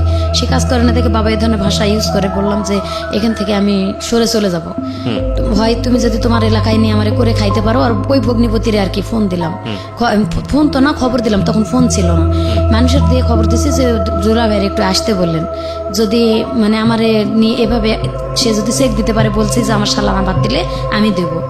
তো উনি যদি আমার জায়গা দেয় আমি ওনার ওখানে যাই থাকবো। ওনার ওখানে বাড়িতে যাই থাকা শুরু করে দিলাম। ওনার উঠানে ঘর করে দিল একটা টিনের, এবং তুই যদি প্রাইভেট পড়ে কিছু চালাইতে পারস তাহলে এখানে কিন্তু টাকাটা জমা হইতেছে, এতে জায়গা কিনে বাড়ি করতে পারবি। তো যাক দিল ভাই আলহামদুলিল্লাহ আমি এভাবে করবো। ওনার উঠানে থাকে আমি গ্রামের বাচ্চাদেরকে প্রাইভেট পড়া শুরু করে দিলাম। যখন প্রাইভেট রেজাল্ট দেখা গেল যে প্রাইমারি স্কুলে ছাত্রদেরকে ভালোই পড়াইতে পারতেছি, তো ওখান থেকে আমি একটা পাইলাম, শিশু শ্রেণী স্কুল চালাইলাম, ব্রাক শিশু শ্রেণী স্কুল চালানো শুরু করলাম এবং পাশাপাশি বাচ্চাদেরকে প্রাইভেট পড়ানো। এইভাবে আমি একটু পজিশনে উঠা শুরু করে দিলাম। তখন আমি করলাম যে আমার জায়গা কিনতে হবে। ওই যে লাইফের এখান থেকে শুরু, আমি মানে জায়গা কিনলাম, পরে মানে কিস্তি উঠায় অর্ধেক টাকা দিয়ে জায়গা নিলাম। এখানে 3 বছর ঘর করে থাকলাম, আমার হাজব্যান্ড কোনো রকম হেল্প করলো না আমারে। তো যখন আস্তে আস্তে 3 বছর পার হয়ে গেল কিন্তু জায়গা রেজিস্ট্রি হয় না, আমার হাজব্যান্ড গুরুত্বও দেয় না, আমার খরচপাতিও দেয় না। আমি বাচ্চা নিয়ে নিজেই চলতে পারি না, কিস্তি চালাইতে পারি না, এভাবে মানে বেতন তখন কম শিশু শ্রেণীর। মানে কোরআন শরীফ পড়াইতাম গ্রামের বাচ্চাদেরকে, তারা ঠিক মতো বেতনও দিতে চাইতো না। পরে মানুষের বাড়িতে ধান সিদ্ধ করা শুরু করে দিলাম, যে সিজনারি একটা ধান সিদ্ধ করলে তারা একটা করে কাপড় দেয়, 2 বাড়িতে করলে 2টা কাপড় দেয়, কিন্তু এক সিজনে 2 বাড়িতে করা যায় না, এক বাড়িতে করলাম এবং স্কুল চালাই এর মধ্যে আবার সবকিছু করা শুরু করে দিলাম। এরকম করে জায়গাটুকু যেভাবে আটকাইলাম, 3 বছর পরে ওনারা জায়গাটা আরেকজনের রেজিস্ট্রি দিল। ওই জায়গা ওখান থেকে রেজিস্ট্রি দেওয়ার পরে আঘাতের পর আঘাতই পাচ্ছি ভাই। আমার বাপের বললাম একটু হেল্প করতে, আমার বাপ কোনো হেল্প করলো না। তো ওখান থেকে আবার ওই জায়গাটা যখন ওরা ফেরত বা আরেকজনের রেজিস্ট্রি দেয়, আমি তাদেরকে গ্রামের মাধ্যমে একটা বিচার দিলাম যে আমারে না বলে কেন জায়গাটা অন্য কারো রেজিস্ট্রি দেওয়া হলো, যখন আমি ঘর করে থাকতেছি এখানে, সেটা বেড়া দিয়ে ঘর করেছিলাম। তো ওখানে আমার ছোট মেয়েটা পেটে আসলো, ছোট মেয়ে পেটে থাকাকালীন আমি মানে বাচ্চা পেটে নিয়ে আমি কোথাও যাবো না যাবো, 1টা বছর আবার ওরা থাকতে সময় দিল। এই 1 বছর আমার হাজব্যান্ডের অনেক বুঝাইলাম যে ভাই তুমি আরেকটু কিছু করো যাতে জায়গা, আমি কেবল তো একটু পজিশনে আসছি। তো তখন ও চুরি চামারি করা শুরু করে দিল আবার আমার হাজব্যান্ড। যার কারণে কারেন্টের পোল থেকে, কারেন্টের তার থেকে, সরকারি টিউবওয়েল, এলাকার মানে যত কিছু আছে ভাইয়া, না বললে আপনি বুঝবেন না আমার মানে আমি কোথা থেকে আঘাত পাই, কোথায় আসছি। মানে যা আছে চারপাশে যা পাচ্ছিল সব চুরি করছে, সব চুরি করা শুরু করে দিল। তো ওরা আমি বলতাম বাবার অভ্যাসের কিছুটা ওনার মধ্যে চলে আসছে। তখন আমি এক অত্যাচার থেকে আরেক অত্যাচারে চলে আসলাম, এবং আমার 2টা বাচ্চা, তখন আমি পারি না কিস্তি চালাইতে। এভাবে যখন চুরি চামারি শুরু করে দিল, আমি না করে দিলাম যে ভাই তুই এটা করিস না। আমি ওর এক কথায় ওর কামাই খাওয়া বন্ধ করে দিলাম। তুই তোর মতো থাক, আমি আমার মতো থাকি, আমি আমার বাচ্চাদেরকে নিয়ে আমি ধান সিদ্ধ করে খাই বা এটা ওটা করে আমি আমার বাচ্চা দুটো মানুষ করব। কিন্তু তোরা আমি ডিভোর্স কি কারণে তোরা ডিভোর্স করবো না, আমার বাপেরে আমি কিন্তু ত্যায্য করে দিয়ে এসেছি তোর কারণে। এই মানে প্রসঙ্গটা ধরে আমি কিন্তু আর ডিভোর্স করতেছি না। আর বাচ্চা আমি এখান থেকে বাদ হয়ে গেলে আমার অন্যখানে বিয়ে হতে হবে, আমি যার কারণে আমি এখান থেকে বের হতে পারতেছি না। তুই তোর মতো থাক, তুই বিয়ে শাদী করে সংসার করলে কর। এইভাবে আমি বাচ্চা দুটো নিয়ে গ্রামে থাকা শুরু করে দিলাম। তারপরে আরো 1 বছর পরে আমি ওই জায়গাটা বাদ দিয়ে আমি আর 7 শতাংশ জায়গা কিনলাম। তখন আমার বাবারে ডাকলাম যে আমার জায়গাটা রেজিস্ট্রি করে দিতে। আচ্ছা, এই সম্পর্কে আমি জানি না। ওই ভগ্নিপতি যে বাড়িতে বের করে দিল তারেও ডাকলাম, যেহেতু আমি জায়গাটুকু নিলাম কষ্ট করে, রেজিস্ট্রি করে দিল। তারা বলতেছে যে তুই তোর হাজবেন্ডের নামে দিস না। তো আমি ওর নামে দিলাম এই কারণে, যদি আমি আগে মারা যাই ও কোথায় থাকবে, ওরাতে আমি বাদ দিতে যাচ্ছি না। আমার বাবার উপর টিকে দিয়ে আমি ওরা নিয়ে করে খাইতে চাচ্ছি। ও যা মানে তাই করুক, ওটা ও খাবে, আমারটা আমি খাবো। আর তখন আমি কিস্তি উঠাইলাম, উঠায় 7 শতাংশ জায়গা কিনলাম। আচ্ছা, কিনে বাড়ি করলাম। ওইখানেও আবার মাঠের থেকে মাটি ঢয়ে, নিজে মাথায় করে মাটি ঢয়ে ঢয়ে ঘর করলাম, 2টা মাটির ঘর করে এখানে থাকা শুরু করে দিলাম। কিন্তু আমি যখন ঋণ হয়ে গেল, জায়গা অনেক 2-3টা সমিতি থেকে কিস্তি উঠাইছি, আমি আর কুলাইতে পারতেছি না। ঘর করার পর আমি আর গ্রামে থাকতে পারলাম না। এ বাড়ি ও বাড়ি থেকে চাল ধার করে খাওয়া শুরু করলাম, ধার করেও আর কুলাইতে পারতেছি না। মানে একেবারে ঋণের বোঝা আমার বেশি হয়ে যাইতেছে। তখন আমি ঢাকা চলে আসলাম, যে আমি ঢাকা চলে যাব। গ্রামের মানুষের কাছে, এর কাছে ওর কাছে 200-100 টাকা ধার নিলাম, যে 100-100 করে ধার দেয়। আমার খালাতো মামাতো ভাই, মানে তখনও আমার জামাই খুব হাত মারধর করতো আমারে, খুব প্রচুর। তখন আরো বেশি হলো, ওই যে ও যে কাজগুলো করে আমি করতে দেব না, যার কারণে আমার বেশি অত্যাচার শুরু করে দিল। কিন্তু যখন আমি এই যে বিপদে পড়ে গেলাম, যে আমি কিস্তি চালাইতে পারতেছি না, মানুষের কাছে মুখ দেখাইতে পারতেছি না, দোকানে বাকি, বাচ্চা দুটা তখন ছোট। তো বড় মেয়ের বয়স 5.5 বছর, 8.5 বছর, ছোট মেয়ের বয়স 3.5 বছর। তখন বড় মেয়ে মোটামুটি ভালো পজিশনে লেখাপড়া করতেছে, ক্লাস 5-এ। দেখতেছি রেজাল্ট ভালো, কিন্তু আমি পারতেছি না আর কুলাইতে। তখন আমার কিছু করতে হবে বাচ্চা মানুষ করতে গেলে। আমি এই যে ঢাকা চলে আসলাম গ্রামে, আমার বাপের বাড়িতে এসে বাপেরে বলি নাই যে আমি ঢাকা যাব। গ্রামে খালাতো চাচাতো মামাতো ভাইদের কাছে 100-100 করে টাকা, এর ওর বাড়ির থেকে সবাই 2 কেজি করে চাল আমারে নিজের থেকে দিল, এটা নিয়ে যাও গ্রামে, যাই তুমি ঢাকা শহরে চাকরি করো। যেদিন আমি ঢাকা চলে আসবো সেদিন ওর বাবা চলে আসলো, আমিও যাব এবং আমি ওখানে যাই রিক্সা চালাবো, তা ভালো হবে আরো আমার জন্য। নিয়ে চলে আসছে আমার সাথে করে। 1 মাস বসে থাকার পরে পরিচিত হলো জায়গাগুলো, হওয়ার পরে ও রিক্সা চালা শুরু করে দিল। আমি ওর টাকা থেকে 500 টাকায় একদিন কিস্তি দিছি বাড়িতে, আমার মেয়ে না খায় আছে শুনে। তখন আমার আম্মা আবার সন্তান নিবে না, আমার আম্মা আগের থেকেই কোনোদিন দায়িত্ব নিতে চান, আমি নিজেই চলতে পারি না, আমারই অসুখ, এই সেই, আমি সন্তান নেব না। আমি বলছি আমি ঢাকা যাই, একটু পজিশনে উঠি, আমি বাচ্চা দুটা নিয়ে যাবো মা, তুমি খালি অল্প কটা দিন দেখো। এভাবে জোর করে রাখে চলে আসছে, চুরি করে আসার মতো। তখন ওর বাবা চলে আসলো। আমি বললাম যে তুমি যখন আসছো ভালো হয়েছে, তো আমার বাচ্চা দুটো আমি কেন ওদের কাছে ফেলে রাখবো, ওরা তো দেখশুন করবে না সেরকম করে। আমার ছোট ভাইয়ের বিয়ে হয়ে গেছিল, তখন ভাই বউ আরো বেশি মানে করতো, রাগারাগি করতো, দেখতে পারবে না, মারধর করতো এক কথায় বাচ্চা দুটারে, যার কারণে একটু খাওয়া কম বেশি হলে মানে বকাবকি করতো। আমি বলছি যে বাচ্চা দুটো নিয়ে আসো, এখন নিয়ে আসবো না, তুমি আগে চাকরি করো, ভালো করে বেতন পাও। আমি চাকরি করে বেতন নিয়ে এসে ঘরে রেখে, প্রথম মাসের বেতন রাখেই আমি চলে গেছি অফিসে, যে দোকান বাকি দেবো। ও প্রথম মাসের বেতনই নিয়ে পলায় চলে গেছে। পরে আমার বড় মেয়ের বিয়ের বয়স যখন হয়ে গেল, ওর বাবা এক কথাই কোনো কাজকাম করেই না, ওটা সাবজেক্টই বাদ দিয়ে দিছি। পরে আমি নিজে থেকে বিয়ে দেবো, আমার বাপ মারে বললাম যে আমি মেয়ে বিয়ে দেবো, তো তারা কেউ গুরুত্ব দেয় না, এইদিকে কোনো আসে না। পরে মেয়ে বিয়ে দিলাম, দিয়ে আমি ঢাকা শহরে চলে আসলাম। তখন ওর আব্বার সাথে আমি থাকি না, আমি মেয়েকে বিয়ে দিলেন কি বাবার অনুমতি? বাবার আপনি মতে, নিজের মতো করে বিয়ে দিলেন? না, ওর বাবার মতেই, গ্রামের মানুষ সহ এখন আমার গ্রামে বিয়ে দিছি। গ্রামের ছেলে একটা প্রস্তাব দিছে, গ্রামের মানুষই আমাদের বললো কি ওর বাবা যেহেতু ভালো নয়, তো ভালো ছেলে পাইছো, বিয়েটা দিয়ে দাও। আচ্ছা, গ্রামে বিয়ে দিয়ে দিলাম ঠিকই। তো ছেলে সেদিন বলছে আমি একটা পয়সাও কোনো দেনমোহর নেব না, কোনো টাকা পয়সা কিচ্ছু নেব না, তবে যৌতুক নেব না। আমি মানে 50,000 টাকা দেনমোহর হিসাবে আর কি এটা করলো, যেহেতু যৌতুক নিবে না, গ্রামেরই ছেলে, গ্রামের মানুষ, তার স্কুলের মাস্টার এবং মাতবররা সবাই আছে, বিয়েটা দিয়ে দেওয়া হলো। দিয়ে দেওয়ার পরে 1 বছর পরে জামাই চাপ দিতে শুরু করলো 50,000 টাকা নিবে। তখন আমি 30,000 টাকা পর্যন্ত দিছিলাম, আর বাকি 20,000 টাকা আমি দিতে পারিনি। আমি মানে চলতে পারতেছিলাম না ঢাকায়ও, আমি অনেক কষ্ট হয়ে গেছে। ওর বাবের তখন আমি ডিভোর্স করে দিছি অলরেডি, ওর বাবের ডিভোর্স করে দিছি। ওর বাবের কাছে আমি মারধর করতো ঢাকায় এসে থেকে, আমি তার ডিভোর্স করলাম যে আমি চাকরি করতে পারতেছি না, আমার যদি হাত পা ভাঙে থাকে আমি খাবো কি, তো ওর মারও খাবো না, ওরা ডিভোর্স করে দিলাম, তুই যা। বাড়িটা যাই বিক্রি করে দিলাম। আমার মেয়েও বলতেছে যে আমার ভাত নষ্ট হয়ে যেতেছে তোমার কারণে, তুমি টাকা না দিতে পারলে। তো যাক বাড়িতে যায় মেয়ের বাড়িটা বিক্রি করে দিলাম। আমার আব্বারেও জিজ্ঞাসা করি নাই আমি তখন, মানে লাস্টের দিকে এসে আমি আর পারতেছিলাম না, আমি নিজের থেকে বিক্রি করে দিই যাতে সন্তানের ঘর না ভাঙে। বিক্রি করে দিয়ে আমি যত টাকা পেয়েছি সম্পূর্ণই দিছি সন্তানে, যে মা আমি বাড়ি বিক্রি করার যত টাকা, আমি বলছিলাম প্রথমে তুই লেখে নি রেজিস্ট্রি দিয়ে দিই, তোরা অন্তত রেজিস্ট্রির খরচটা জোগাড় কর। বলতেছে না আমরা রেজিস্ট্রি নিবো না, ওই জায়গায় রেজিস্ট্রি নিলে ভাবে এসে ঘরের মধ্যে শুয়ে থাকবে, ভাত না দিয়ে পারবো না, ওই বাপের আমরা ভাত দিতে পারবো না, তুমি জায়গা বিক্রি করে টাকা দিয়ে যাও। বিক্রি করে তখন গ্রামের মানুষের মাধ্যমে জমি লেখে নিয়ে দিয়ে আসলাম বন্ধক, মেয়েরে 70,000 টাকা দিয়ে জমি দিয়ে গেলাম। আমি এ টাকা নিবো না, দেখবো না, তোমার একটা বোন আছে তুমি পারলে তারে দেখো। আমি কোথায় যাবো না যাবো আমি নিজেও জানি না, মানে ওই সময় তো আমি নিঃস্ব হয়ে গেলাম, অনেক কষ্টে জায়গা কিনলাম, স্বামী ডিভোর্স করলাম এবং জায়গা বুঝতে পারছি সেটা। হ্যাঁ, তারপর কি হলো? এই জন্য আমি বলছি যে আমি কোথায় যাবো না যাবো তুমি তোমার বোনকে একটু দেখো। ওখানে রাখে চলে আসলাম। বোন মানে আপনার ছোট মেয়েটা? হ্যাঁ, ছোট মেয়ে রাখলাম। ও ছোট মেয়ে ওর শাশুড়ি নাকি ক্যাটক্যাট করে ঝগড়া অশান্তি করে, রাখলো না, ওর বাবার কাছে দিল। আর ওর বাবার কাছে দেওয়ার পর আমি ঢাকা থেকে কিছু টাকা পাঠা শুরু করলাম, 1,000 1,500 তখন করে আপনি টাকা কি পাঠাতাম। করতেন, পেশায় কি করতেন? আমি গার্মেন্টসে চাকরি করতাম। তখন গার্মেন্টসে কাজ করতেন? আরো আগে থেকে তো গার্মেন্টসে চাকরি করি, আরো 7 বছর 8 বছর আগের থেকেই বললাম যে জায়গা নিয়ে পরের থেকে চাকরি শুরু করে দিছি।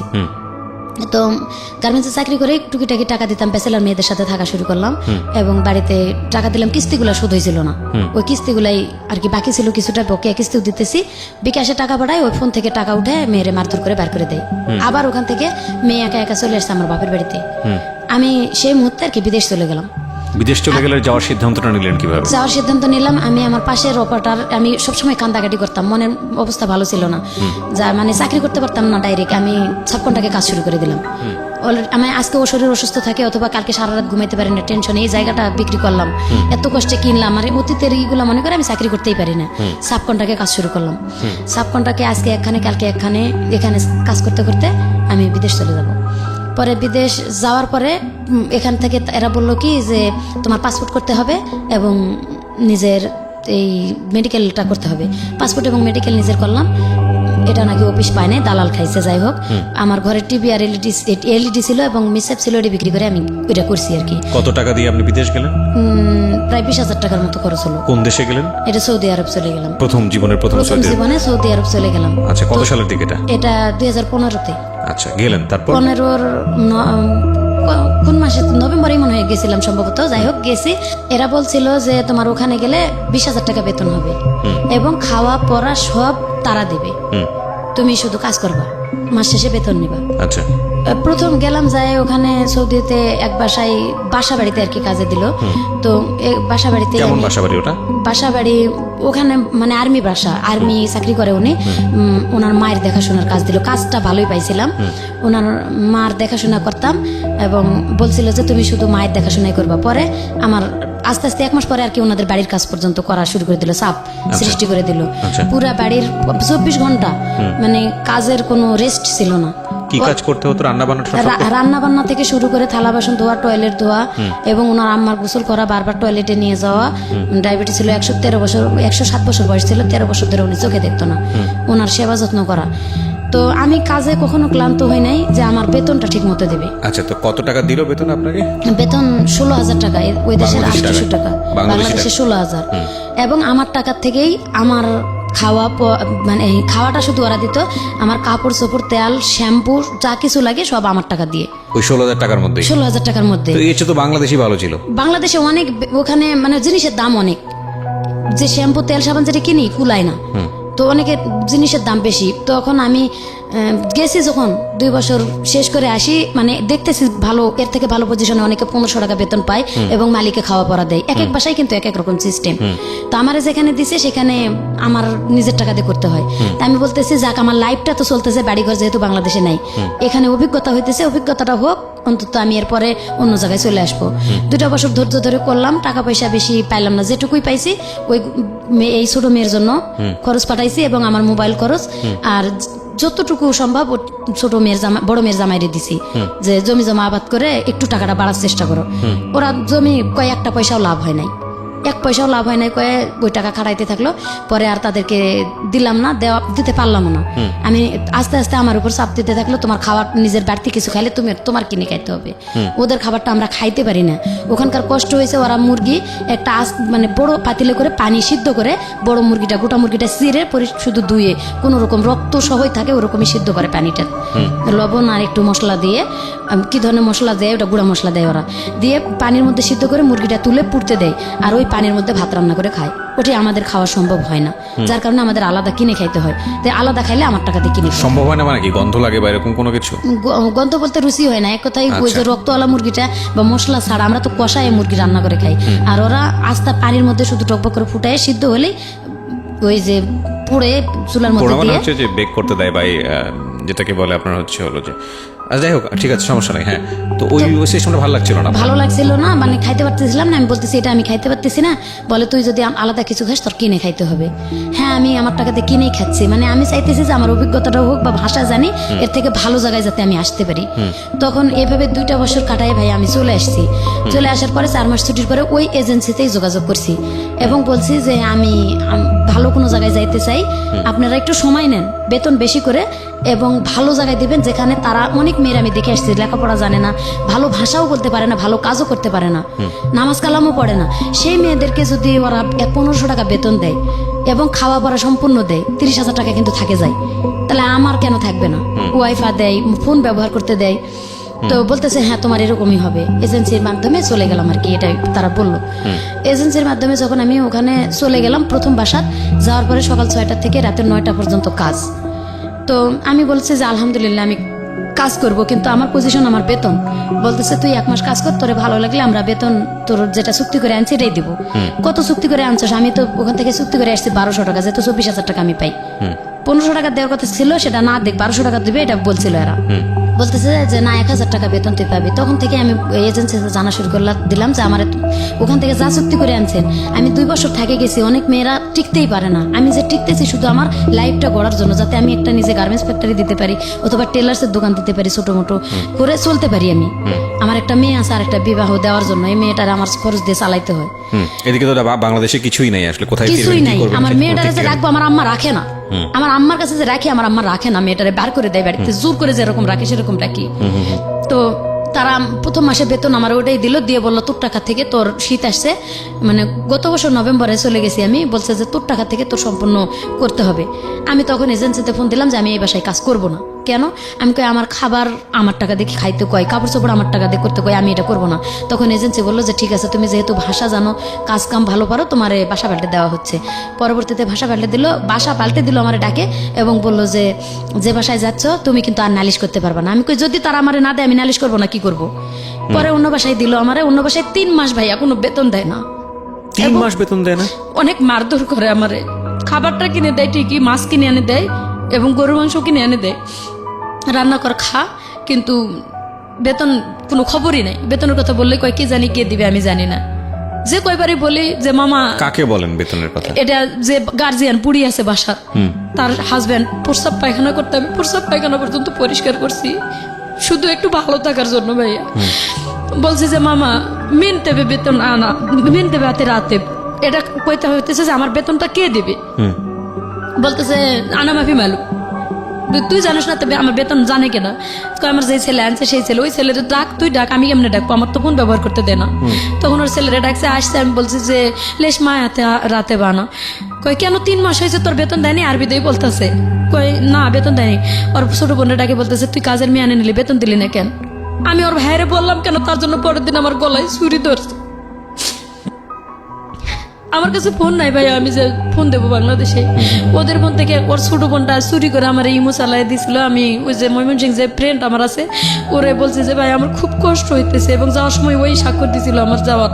বলছে আমার এরকম কষ্ট, তুমি একটু এজেন্সিতে যাও। এজেন্সিতে ও বারবার যাওয়া আসা করে, ওর কথা বলতেই দেয় না, সুযোগই দেয় না। আমি এই অনুষ্ঠানের মধ্য দিয়ে আমি জানি, বিশেষ করে সৌদি আরব, মধ্যপ্রাচ্যের অনেক দেশে আছেন যারা এই অনুষ্ঠানটা শোনেন, নিয়মিত শোনেন, তাদেরকে আমি একটু অ্যাড্রেস করছি। আমি জানি ইউটিউবে আপনারা অনেকেই শোনেন, আমাকে অনেকেই নক দেন আমার ফেসবুক আইডিতে, যে আপনাদের জীবনের যদি বিদেশ ফেরত, আমি সবসময় বলেছি বিদেশ ফেরত কেউ যদি সরাসরি আমার সাথে দেখা করতে চান, এসে অফিসে দেখা করবেন, আপনাদের ফর্মালিটিস মেনটেন করতে হবে না, ফোন টোন দিতে হবে না, এবং আপনাদের বিদেশি জীবনের গল্পটা আমি আমার রেডিওতে প্রচার করতে চাই 2টো উদ্দেশ্যে। একটা হচ্ছে যে এই যে টাকাটা বাংলাদেশের আজকে মেরুদণ্ডের সবচেয়ে বড় শক্তিশালী জায়গা, যেটা বৈদেশিক রেমিটেন্স, এই টাকাটা কত কষ্ট করে বাংলাদেশে আসে, এটা একটা ফোকাস করতে চাই। আরেকটা হচ্ছে যে আমাদের ওইখানে গিয়ে আমাদের আমাদের আমাদের দেশি ভাই বোনেরা তারা কি জীবনযাপন করেন, কতটা কষ্টে জীবনযাপন করেন, বা আমাদের যে লেবার মার্কেট বা আমাদের যে লেবার ফোর্স, সেই জায়গাটায় আমাদের যে ন্যায্য দাবিটা সেটা কিভাবে আসলে এনশিওর করা যায়, সেটার জন্য আমাদের এই ছোট ছোট ঘটনাগুলো এগুলোকে ফোকাস করা উচিত। কারণ আজকে যে এই যে ভদ্রমহিলা তার যে গল্প, আমি জানি যে সেটা বাংলাদেশের থেকে যাওয়া অনেক প্রান্তিক পর্যায়ের অনেক নারী আছেন যাদের জীবন গল্পের সঙ্গে মিলে যাবে, যারা হয়তো মধ্যপ্রাচ্যের বিভিন্ন দেশে বাসা বাড়িতে কাজ করেন। বলেন তারপর কি? তারপর ভাইয়া ওই বেতনের জন্য যখন আমার গলায় ছুরি ধরছে, আমি কাজ করব না বলে 7 দিন আমি বসা থাকছি যে কাজ করব না, কেন আমার গলায় ছুরি ধরলো। আমি তো অন্য কিছু বলি নাই, আমার বেতনের কথা বলছি। বাসা বাড়ির বাইরে যেতে পারতেন না, বাসা বাড়ির বাইরে হ্যাঁ ময়লা ফেলানোর জন্য যাইতাম, এছাড়া কোথাও না যাওয়ার কোনো সুযোগ ছিল না?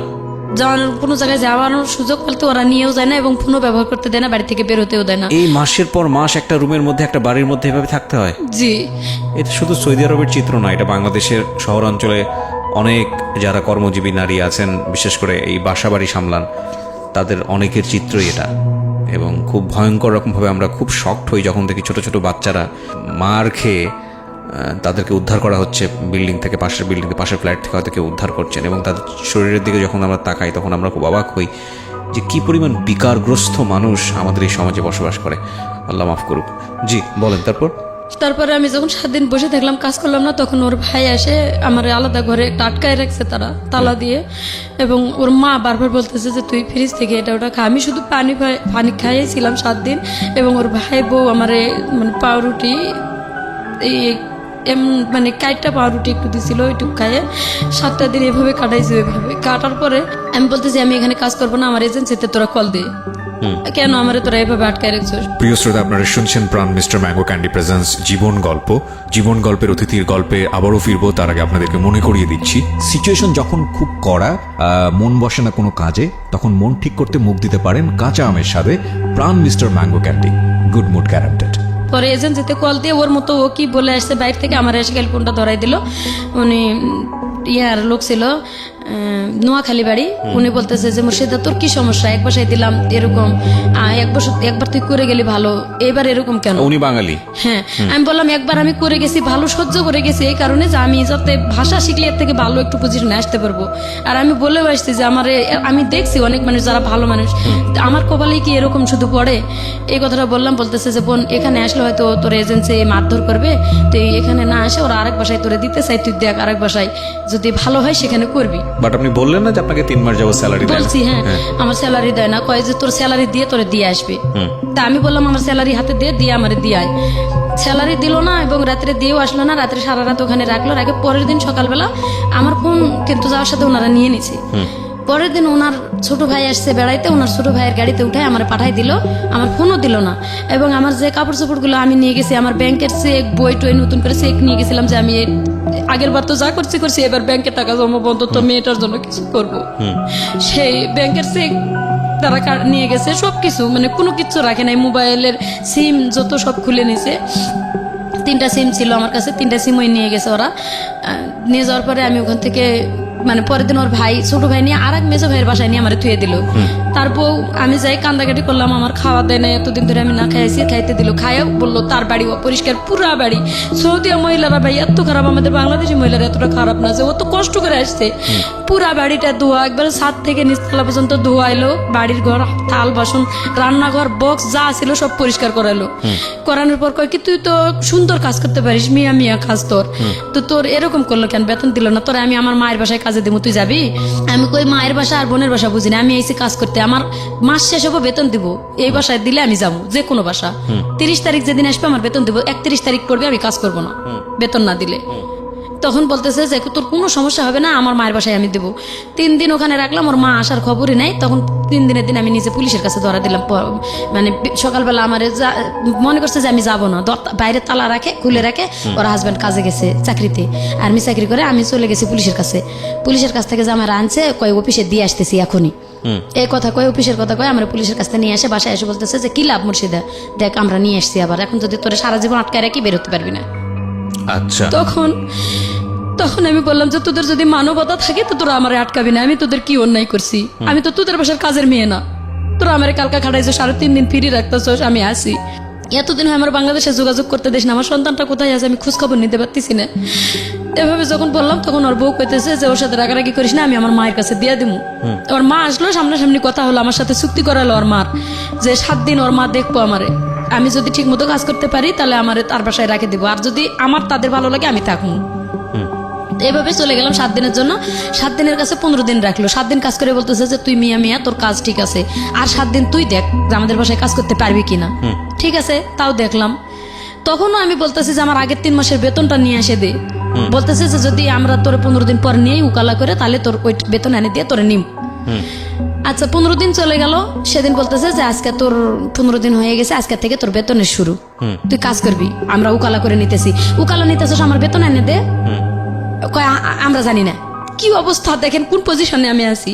ফোন দেওয়ার তো যোগাযোগই নেই, নাম্বারও দেয় না, ফোনও দেয় না। বলে কি যে আমরা জানি না। আচ্ছা তোরা জানিস না, কে জানে আমার ওই বেতন কে আনে দেবো। তখন আমি আর কিচ্ছু না বলে কান থেকে একটা কাজ করা শুরু করলাম। কাজ করতেছি, ওই 7 দিন পর ওই যেই মেয়ের জামাই আর যার ছেলে আর কি শ্বশুর বাড়িতে দিল, ওই ছেলে আসছে এখানে শ্বশুর বাড়িতে, আমি আলাদা করে তার রুমে গেলাম। ওরা যায় যখন বললাম যে তোর মার বাসার বেতনটা তো আমি পাই নাই এখনো, আর ওদেরকে বললে ওরা গুরুত্ব দেয় না। তো ও মোটামুটি ভালো মানুষ ছিল, ওর সাথে সাথে ওর মার নাম্বার। মানে 3 মাস 4 মাস যাবত কি হচ্ছে, আপনার মেয়ে কোথায় আছে, কি অবস্থা কিছু জানেন না? কিছুই জানি না আমি। কি ভয়ঙ্কর অবস্থা। পরে আমার আম্মা এদিকে বকাবকি করে শেষ করে দিতেছে। টাকা পয়সা পাঠায় না। আমি খারাপ মানুষ, আমার দেশে থেকে কুলাই নাই দেখে আমি বিদেশে গেছি।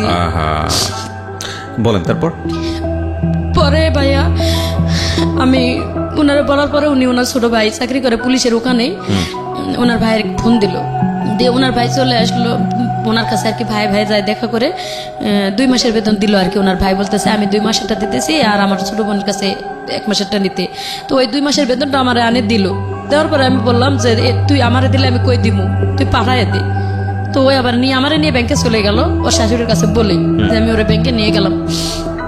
যাওয়ার পরে ব্যাংকে পাঠাইতে পারলাম না, আবার ঘুরে আসে ওর ভাইয়ের নাম্বারে পাঠাইলো। ওর ভাই আবার ওখান থেকে পাঠাই দিছে আমার বাংলাদেশের টাকাটা, ওই 2 মাসের বেতনটা। কিন্তু তাও আমি আমার মেয়ের সাথে কথা বলতে পারলাম না। টাকাটা যে পাঠাইছে আমি শুধু ওই যে আমার ওই ফ্রেন্ড আছে ময়মন সিং, ওর ঈদের টাকাটা পাঠাইছি বিকাশে, এবং পাঠাইছি বলছি যে ভাই তুমি আমার মেয়ের খোঁজটা নিয়ে, আমার আম্মার আবার মোবাইল নাই, মানে আমার মেয়েরও নাই ছোট মোবাইলগুলা। পরে আমি বলছি যে তুই একটু আমার মায়ের কাছে টাকাটা পাঠাইয়া বলিস যে আমার মায়ের দেখতে, আমি যতদিন নাইছি আমার মাইয়াটারে জানি তারা না ফালায়। ও যখন ফোন দিছে কয় তোমার মতন বন্ধু আছে যার বাপ মা লাগে না, তার তোমার কাছে যখন টাকা পয়সা পাঠায় সব টাকাই তোমার কাছে পাঠায়, তুমি সব আমাদের কাছে আসলে টাকা পয়সা দেয় না, যোগাযোগ করবে না দেখে, মানে টাকা দেবে না দেখে যোগাযোগ করে না, তাহলে তোমার সাথে কিভাবে যোগাযোগ করে। এই কথাটা বলার পরে বলছে বাড়ি থেকে বের করে দেবো। তখন ও আনে আমার মেয়েকে মাদ্রাসায় ভর্তি করে দিছে। মেয়ে মাদ্রাসায় থাকতে পারবে না। এখানে ওরা কি হয়েছে, আমি ওইখানে কিছুই করতে পারতেছি না। ওইখানে আমি আমার ফোন বন্ধ, আবার গেছে এভাবে আরো 3 মাস, মানে ওই বুড়ি বাবা 3 মাসের বেতন আটকাই দিছে। আমার সুন্দর মতন বুঝাই কয় যে তোর 4 মাসের 5 মাসের বেতন একবারে পাঠাবি, তোর কাজে লাগবো। 5 মাস হয়ে গেছে বেতন দেয় না, যখন আমি কাজ বন্ধ করে দিয়ে আবার পুলিশের কাছে গেছি। আচ্ছা, তখন 5 মাসের বেতন পান? 5 মাসের বেতন আবার পাই নাই, মানে ওদের ওখানকার 1 মাসের আছে আর বুড়ির 4 মাসের, মোটে 5 মাসের বেতন হয়ে গেল। এই 5 মাসের বেতন না পাই আমি চলে গেছি যখন, তখন ওইখানকার 1 মাসের বেতনটা পুলিশের কাছে থাকাকালীন আনে দিল। এবং বুড়ির ছেলে আসে ওদের সামনে আমার 100 টাকা গিফট করে, বাংলাদেশে 2000 টাকা হয়, গিফট করে বলতেছে তোর ফোন আজকে তোর হাতে দেবো, ওয়াইফাই দেবো, নাহলে তোর সিম কিনে দেবো আমি পার্সোনাল আলাদা করে, তুই অল টাইম বাংলাদেশে যোগাযোগ করতে পারবি, এবং আমি তোর বেতন প্রত্যেক মাসে মাসে ক্লিয়ার করে দেবো। আমি কই আগের 5 মাসের বেতনটা আমার দেও। বলতেছে যে তোর আগের 5 মাসের বেতন, এই যে ওরা 1000 টাকা দিয়েছে আগের মাসেরটা ওদেরটা, আর আমি আমারটা বাসায় যাই তোরে দিতেছি সব। এ টাকা নিয়ে বাসায় গেল, বাসায় যায় দোকানে নিয়ে গেল, আমার দোকান থেকে কাঁচা বাজার যা যা লাগে আমি কি কি খাবো কিনে দিল সবকিছু। সেই দিনটা পুলিশের কাছ থেকে আর কি লিখে দিয়ে নিয়ে আসলো। নিয়ে এসে কিনে দেওয়ার পরে আমি আবার 1 মাস, ওই 3 দিন 4 দিন পর কই এই 2 দিন পরে দিতেছি, 1 দিন পরে দিতেছি, করতে করতে আবার 1 মাস কাজ করলাম ফুল তাদের বাসায়। আচ্ছা, আগের ওই 1 মাসের বেতনটা আমারই দিছে, কিন্তু এটা এই বেতনটা দেওয়ার কোনো খবর নাই। এভাবে আবার ওদের 5 মাসের বেতন জমলো। তা আগের 1 মাসের যে বেতন পাইছি আমি কুষ্টিয়ার এক ভাইয়া, আমি ময়লা ফেলতে আসে, ওই কুষ্টিয়ার ভাইয়ারে দিয়ে আমি পাঠাই দিছি যে ভাইয়া আমি আমার ইমো নাম্বারটা দিলাম আর টাকাটা দিলাম, মানে বিশ্বাস করে যদি তুমি পারো একটু হেল্প করো, আমি খুব কষ্টে আছি। ওই ভাইয়া বললো কি যে তোমার যখন ফোন দেয় না, তাহলে আমি তোমার একটা অমুক টাইমে মোবাইল কিনে এনে দিয়ে দেবো, একটা সিম কুপনে তুমি এটা রেখে দেবা। ভাইয়াটা আমার হেল্প করছে। আমি গোপনে একটা উনার টাকা দিয়ে আর কি আমি বলছি যে আমি বেতন এখান থেকে টাকা কাটে নিও ভাইয়া, নিয়ে আমার ফোন কিনে দিও। কয় আমি পুরুষ মানুষ হয়, যদি আপনি একটা বিপদে পড়া মেয়ের যদি টাকা নিয়ে ফোন কিনে দিই তাহলে আবার কেমন হলো। তবে ভাবি আমি একটা সিম সহ করে কিনে দিতেছি, তবে সিমটা যদি কোনো বাইসেন্স ধরা পড়ার মতন ভাব হয় সিমটা আপনি ভাঙ্গে টয়লেটে ফেলাই দেন অথবা মুখের ভিতরে ঢুকে রাখেন, যেহেতু ফিঙ্গার দিয়ে কিনতে হয়, আমার যাতে সমস্যা না হয়। এভাবে ওনারা একটা ফোন কিনে দিল আমারে, দিয়ে ওই টাকাটা বাংলাদেশে পাঠাইছে। আমি ওই যে গোপনে এই ফোন থেকে আমি রাত্রে ঘুমাইতে গেলে ওই যে ময়মনসিংহে কল দেই, বড় ফোন থেকে ওরা কল দেয় আর আমি কন্টাক্টে কথা বলি, মেয়ের খোঁজ খবর নিতেছি, মেয়ে কোথায় থাকলো, মাদ্রাসায় ভর্তি করাইছে। আমি অনেকটা হ্যাপি হলাম যে যাক মেয়েকে যখন মাদ্রাসায় ভর্তি করাইছে ও তো এখন বন্দি অবস্থায় থাকবে, আর কোনো ভয় নাই। মেয়ে নাকি 1 মাস লেখাপড়া করে কান্দাকাটি করছে, আর পড়বে না ওখানে। বাপের কাছে বলছে, বাপে কয় তোর মানে খারাপ ভাষা করছে এখানে, যাই হোক ওখান থেকে ও রাগ করে কয় তোর কি লাগে, তুই আমার মেয়েরে নিয়ে গেছিস কে। ওখান থেকে বের করে মানে মেয়ে নিজে নিজে পালে আসছে, ওখান থেকে বের হয়ে গ্রাম সম্পর্কে এক ভাইয়ের বাসা শহরে ওখানে থাকলো। ওই যে 5 মাসের বেতন তারা 5 মাস মানে টাকা হাতে চিপে ধরে 5 মাসের ফিঙ্গার নিল রাত্রে আমার কাছে নিয়ে, মাত্র 3 মাসের বেতন দিল। আর 2 মাসের বেতন কয় ব্যাংকের থেকে আনতাছে তুলে আনতাছে কয়ে বেতন ওই 3 মাসেরটা দিয়ে 3 দিন পরে আবার আমার কাছে রিপ্লাই 500 টাকা নিছে ওরা, নিয়ে বলতেছে কি যে 500 টাকাতে আমাদের ঘরে কোনো বাজার নাই, তুই আর 2,500 টাকা পাইতাছিস তো আমাদের কাছে, এটা সহজ দিব। আমিও সহজ মনে দিয়ে দিছি ওই 500। এরপরে আর কোনো বেতন তাদের বাসায় আমি পাই নাই। পরে মাস পর্যন্ত কাজ আরো 1 মাস কাজ করলাম, কোনো বেতন পাই নাই। আমি যে বেতনটা দিছে ওরা ব্যাংকের মধ্যে পাঠায়ও নাই। আমি ওই গোপনে ওই ভাইয়েরে দিয়ে ফোন দিয়ে ভাই টাকাটা পাঠায় দেন, নাহলে ওরা আমার কাছ থেকে কোন সময় কাটে নেবে। ওই গোপনে আর কি ওই ভাইয়েরে দিয়ে পাঠাইছি, ওরা কোনো প্রমাণ দেখাইতে পারে না ওখানে যে ওরা আমাদের বেতন দিছে। এভাবে আসি 1 মাস যখন পার হয়েছে দেখলাম যে ওরা ভালো না। টাকাটা পাঠাতেন কাকে? এই যে কুষ্টিয়ার এক ভাই ওখানে, বাংলাদেশে কাকে পাঠাতেন? বাংলাদেশে এই ময়মনসিংহে এক ভাই আছে। না মাধ্যম জানতে চাচ্ছি না আমি জানতে চাচ্ছি টাকাটা আপনি পাঠাচ্ছেন কাকে? এটা আমার ফ্রেন্ড, বললাম যে প্রথম বাংলাদেশ থেকে যাওয়ার সময় যে আমার হেল্প করলো। টাকাটা কি তার কাছে থাকতো? হ্যাঁ, বাংলাদেশে আসলে আপনাকে দিবে এরকম কোনো কিছু? সে আমার মেয়েকে চালাইতেছে এখান থেকে দিয়ে, এবং তার কাছে মোটামুটি এখন বর্তমান 50-60 হাজার টাকা ক্যাশ আমার আছে। আচ্ছা ঠিক আছে, তারপর এইটুকুই আর কি। 50-60 হাজার টাকা যা আছে ও খাবে না ভাই, আমি জানি। মানে কিছু কিছু মানুষকে মানে অবিশ্বাস করা যায় না। তো আমার এখনো বলছে যে টাকাটা দিচ্ছি, কিন্তু দিলে তো আমি নিজে থাকার জায়গায় পাচ্ছি না এখন। তো যাই হোক, পরে ওইখান থেকে যখন পলায় আবার পুলিশ না, আমি বেতনের জন্য ঝগড়া করলাম যে আমি আর কাজ করব না। যখনই কাজ করবো না এই কথাটা বলা মাত্র আমার মায়েরা আটকায় দিয়ে ঘরের মধ্যে তারা মোবাইল টোবাইল কাড়ে নিয়ে গেল, যাতে পুলিশের কাছে আমি কল না দিতে পারি। 3 দিন পর্যন্ত আমার কোনো খোঁজ খবর করলো না ওই রুমের ভিতরে। আমি খাই থাকলাম না মরে গেলাম না বাঁচে থাকলাম। চাবি আমার কাছে ছিল ভাইয়া, চাবিটা রাখে আমি মানে ধৈর্য ধরছিলাম যে ওরা মনে হয় বেতন যেহেতু এতদিনের এটা মনে হয় দেবে করে। 3 দিনের পর আমি আর ক্ষুধার জ্বালা সহ্য করতে না পারে নামাজ পড়ার জন্য আমার ঘরটা ওরা খুলে দেয় না। 3 দিন প্রসাব পায়খানা আমি ঘরের মধ্যে পলিথিনে করে পেঁচায় রাখছিলাম। 3 দিনের দিন মঙ্গলবারে রাত্রে ওরা আটকায় রাখছে, মঙ্গলবার গেছে, বুধবার গেছে, বৃহস্পতিবারে ভোরবেলা আমি ওয়ালের উপর দিয়ে ঘরের তালা খুলে ওয়ালের উপর ওয়াল টেপকায় পুলিশের কাছে গেছি। ওখান থেকে পুলিশরা 4 দিন পর্যন্ত তাদের কাছে রেখে ওদেরকে ফোন দিয়ে ডাকে, ওরা আসে না, বলে টিকিট কেটে আসতেছি, পাঠায় দিব, এই সেই বেজাল করে দেয় না। লাস্টে পুলিশে এখানে একটা বড় সফরখানা আছে আর ওখানে আমাদের দিয়ে দিল যে 7 দিনের মধ্যে তোর টাকা পয়সা দিয়ে তোর সফর দিয়ে দিবে। 7 দিন পরে মোবাইল 2টা দিয়ে গেছে, কিন্তু আমার বেতন দেয় না ভাইয়া। পরে মোবাইল দিছে, মোবাইল ওরা নিয়ে ঢুকায় রাখছে, এবং আমাদেরকে একটা বাড়ির মতো আছে ওইখানে আমার মতন আরো অসহায় 55 জন মহিলা, মানে আগে থেকে 60-70 জন আসতেছে যাইতেছে এভাবে 5 মাস আমি ওখানে কষ্ট করে আসলাম। ওখানে আসে দেখলাম আরো দুর্দশা অবস্থা। আরো যত মহিলারা আছে তারা 8 মাস 9 মাস ধরে আছে, এবং তারা 2 বছর কন্ট্রাক্ট শেষ করছে, ওদের বেতন দেয় নাই। 3 বছর 2 বছর যখন শেষ হয়েছে দেয় নাই, তখন আরো 1 বছর কাজ করছে একজন 55 বছরের মহিলা, ওনার বাড়ি বগুড়া। ওই খালা এখন ওখানে বর্তমান 7 মাস পার হয়ে গেছে, 8 মাসে পড়ে গেছে, এবং বাংলাদেশে কোনো যোগাযোগই করতে পারে নাই। আমি আসার 1 সপ্তাহ আগে ওদের সাথে ঝগড়া করে আর কি দেয় 2 মিনিট 1 মিনিট একটু কল দিয়ে যে আমরা ভালো একখানে আছি, বেশি কথা বলতেও দেয় না, 2-4টা কথা বলে যাতে কাটে দেয় যে আমরা ভালো আছি, এইটুকুই মাত্র যোগাযোগ। ওখানে আমি চলে আসছি, কিন্তু অনেক মহিলা অনেক কষ্টে আছে। আমি এইটুকু বলতে চাই যে আমার যা কষ্ট হয়েছে আমি চাই না যা ওই ধরনের কষ্ট আরো মানুষ করুক। যদি কেউ নিজের পেটের দায়ে সৌদি যায়, সবাই যে খারাপ এটা আমি বলবো না ভাইয়া, কারোর রিজিকটা আমি মারবো না। আছে কিছু মানুষ ভালো, কিন্তু যখনই দেখবে যে মালিক ভালো না, 1 মাসের বেতন দিচ্ছে না, তারা পুলিশের কাছে ধরা দিয়ে চলে আসুক। আমি আপনার লিসেনারদেরকে এটা বলতে চাই যে যদি মানে কেউ অসহায় হয়ে যাইতে চায়, যাক 1 মাস ট্রাই করার পরে তারা যেন পুলিশে ধরা দেয় এবং বলে যে আমি বেতন টেতন কিচ্ছু নিব না, আমার বাংলাদেশে পাঠাই দেন। যখনই বেতনের দাবি করতে গেছি আমার 5 মাস রাখছে, ওই বেতনও দেয় না এবং 5 মাস আমি ওখানে না খাই কষ্ট করে থাকলাম। এমনকি আমাদেরকে ব্যালেন্ডার করে কাঁচা মরিচ আর কাঁচা টমাটো ব্যালেন্ডার করে সাদা ভাতের লগে খাইতে দেয়, একবার করে ভাত দেয়, একটা করে স্যান্ডউইচ দেয়, পাউরুটি সকালবেলা, রাত্রে একটা করে রুটি সিদ্ধ ডালের লগে। এইভাবে ভাইয়া ওখানে খায় থাকা যায়। তারপরে আপনি দেশে আসলেন কিভাবে? আমি দাবি ছাড়ে দিলাম যে আমি বেতন নেব না, আমি কিয়ামতের দিন যদি বেতন পায় থেকে কিয়ামতের দিন নেবো, ওইভাবে ছাড়ে দিয়ে চলে আসছি। যখন না করছি তারও 2 মাস পরে আমারে পাঠাইছে, বেতন নিব না করার পরও 2 মাস পরে আমারে পাঠাইছে বাংলাদেশে।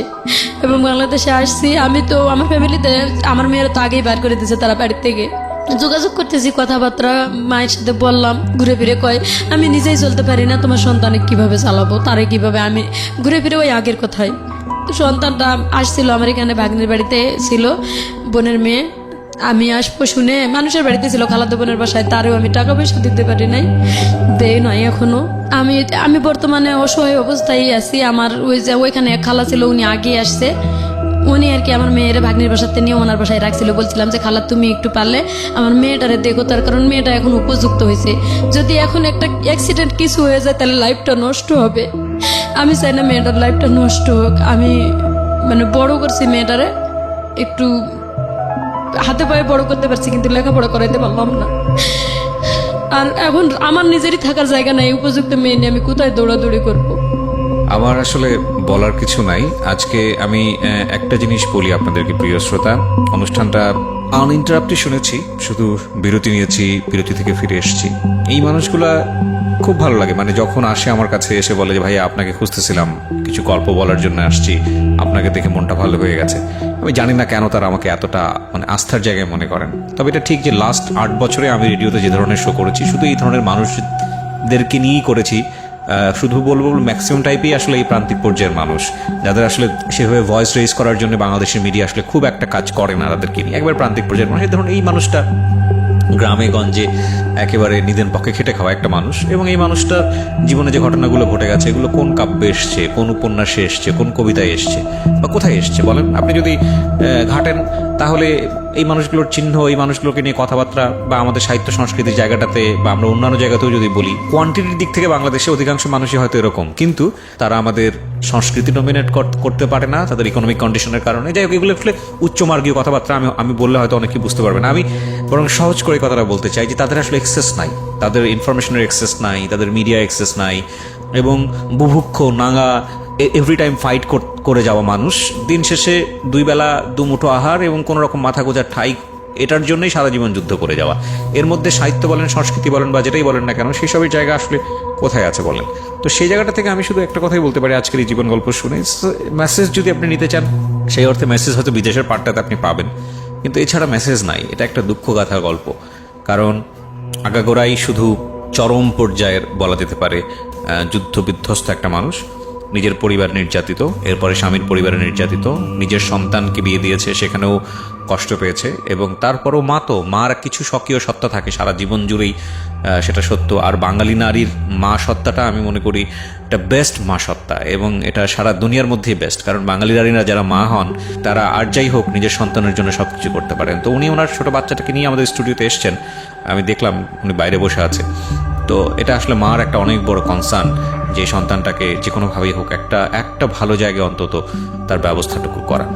আমি বিশ্বাস করি প্রতিটি মানুষের সাথে আল্লাহ আছেন, এবং প্রতিটি মানুষই যোগ্যতমভাবে বেঁচে থাকার জন্য লড়াই করে যাচ্ছেন, সুতরাং তিনি নিশ্চয়ই মুখ তুলে চাইবেন। কিন্তু আমাদের সামাজিক দায়বদ্ধতার জায়গাটা থেকে শুধু এতটুকুই বলার আছে, আজকের এই গল্পটা শুনে 2টো জিনিস হতে পারে। একটা হচ্ছে যে যারা মন খারাপ করে থাকেন, যারা মনে করেন ভালো নেই, তারা যারা অন্তত একটা ঘর আছে, মাথা গোজার ঠাঁই আছে, বিপদে পড়লে হাত বাড়িয়ে দেওয়ার জন্য কিছু মানুষ আছে, তারা অন্তত এই মানুষটার চেয়ে ভালো আছেন, সুতরাং আপনি ভালো আছেন। প্রথম কথা হচ্ছে এটা। আর দ্বিতীয়ত যেটা বিদেশ যাওয়ার ব্যাপারে, এটাই শুধু ফার্স্ট কেস না, আমি আমার জীবন গল্পে এর আগেও অনেক একটা কেস এনেছিলাম। বুঝে না বুঝে আমাদের দেশের মেয়েরা কিংবা যারা বিদেশে কাজ করতে যান, তারা অনেকেই ভুল পথে পা বাড়ান এবং তারপরে তারা ভিকটিম হন। আমি অবশ্যই আপনাদেরকে ইন্সপায়ার করি বিদেশে যাওয়ার জন্য, বৈদেশিক মুদ্রা আনার জন্য, এটা আপনার লাভ, দেশের লাভ। কিন্তু নিজের জীবনের ঝুঁকি নিয়ে নয়, অবৈধভাবে নয়। এবং বাংলাদেশ সরকার যে নীতিমালা করেছে, বাংলাদেশ সরকার যেভাবে যেতে বলেছে, সেটাই চেষ্টা করা উচিত। যদি হ্যাসল পোহাতেই হয়, যদি বৈধ উপায়ে গিয়ে যদি আপনার হ্যাসল পোহাতেই হয়, তাহলে আপনি বাংলাদেশে বসেই সেটা পোহান। যদি নিয়ম নীতি পালন করে আপনাকে বিদেশ যেতে হলে অনেক কাঠখড় পোড়াতে হয়, তাহলে আপনি বাংলাদেশে বসেই সেটা করেন। সেটাই কি ভালো না যে আপনি একটা অবৈধভাবে বা অন্য কোনো পথে আপনি বিদেশে গেলেন, যাওয়ার পরে আপনি দেখলেন যে আপনি একটা মহাসাগরের মধ্যে পড়ে গেছেন এবং খড়কুটো ধরে বাঁচার উপায় নাই। বরং বাংলাদেশে আপনি হ্যাসল ফেস করলে, সেটা লম্বা সময় ধরে ফেস করলেও আপনাকে কেউ না কেউ সাহায্য করার মতো থাকবে। আপনি দেশটা চেনেন, আপনার পরিবার আছে, কেউ না কেউ সাহায্য করার জন্য থাকবে। কিন্তু বিদেশের মাটিতে গিয়ে আপনি অবৈধভাবে গিয়েছেন, 10-15-20 হাজার টাকা দিয়ে চলে গেছেন, যাওয়ার পরে আপনাকে যেটা ফেস করতে হচ্ছে, এটার জন্য আপনাকে কেউ সাহায্য করার জন্য নাই। উনি হয়তো সুস্থভাবে ফিরে আসতে পেরেছেন, অনেকে সেটাও পারেন না। এবং আমরা যেটাই করি না কেন, দিন শেষে নিজের জীবনটা খুব মূল্যবান, খুব মূল্যবান। সুতরাং নিজের জীবনের প্রতি অ্যাটলিস্ট যেটাই হোক না কেন একটু যেন খেয়াল রাখি। এবং প্রিয় শ্রোতা, আমি জানি আমাদের আজকের এই জীবন গল্প হয়তো কোনো কোনো মানুষকে রিথিঙ্ক করার চেষ্টা করবে, তবে এটা ঠিক যারা আপনার প্রতিবেশী এরকম আছে, দৈন্যদর্শনের মধ্যে আছে, নিদারুণ অবস্থার মধ্যে আছে, তারা যদি মনে করেন এরকম একটা ভুল সিদ্ধান্ত নিতে যাচ্ছে, যারা জীবন গল্প শুনলেন তাদেরকে অন্তত আপনারা সঠিক সিদ্ধান্ত নেবার জন্য সহায়তা করবেন। সো আজকের মতো এখানেই শেষ করছি। যারা এতক্ষণ আমার সঙ্গে আছেন তাদেরকে আরও একবার মনে করিয়ে দিচ্ছি, আপনারা শুনছেন প্রাণ মিস্টার ম্যাঙ্গো ক্যান্ডি প্রেজেন্স জীবন গল্প। ভালো থাকুন সবাই।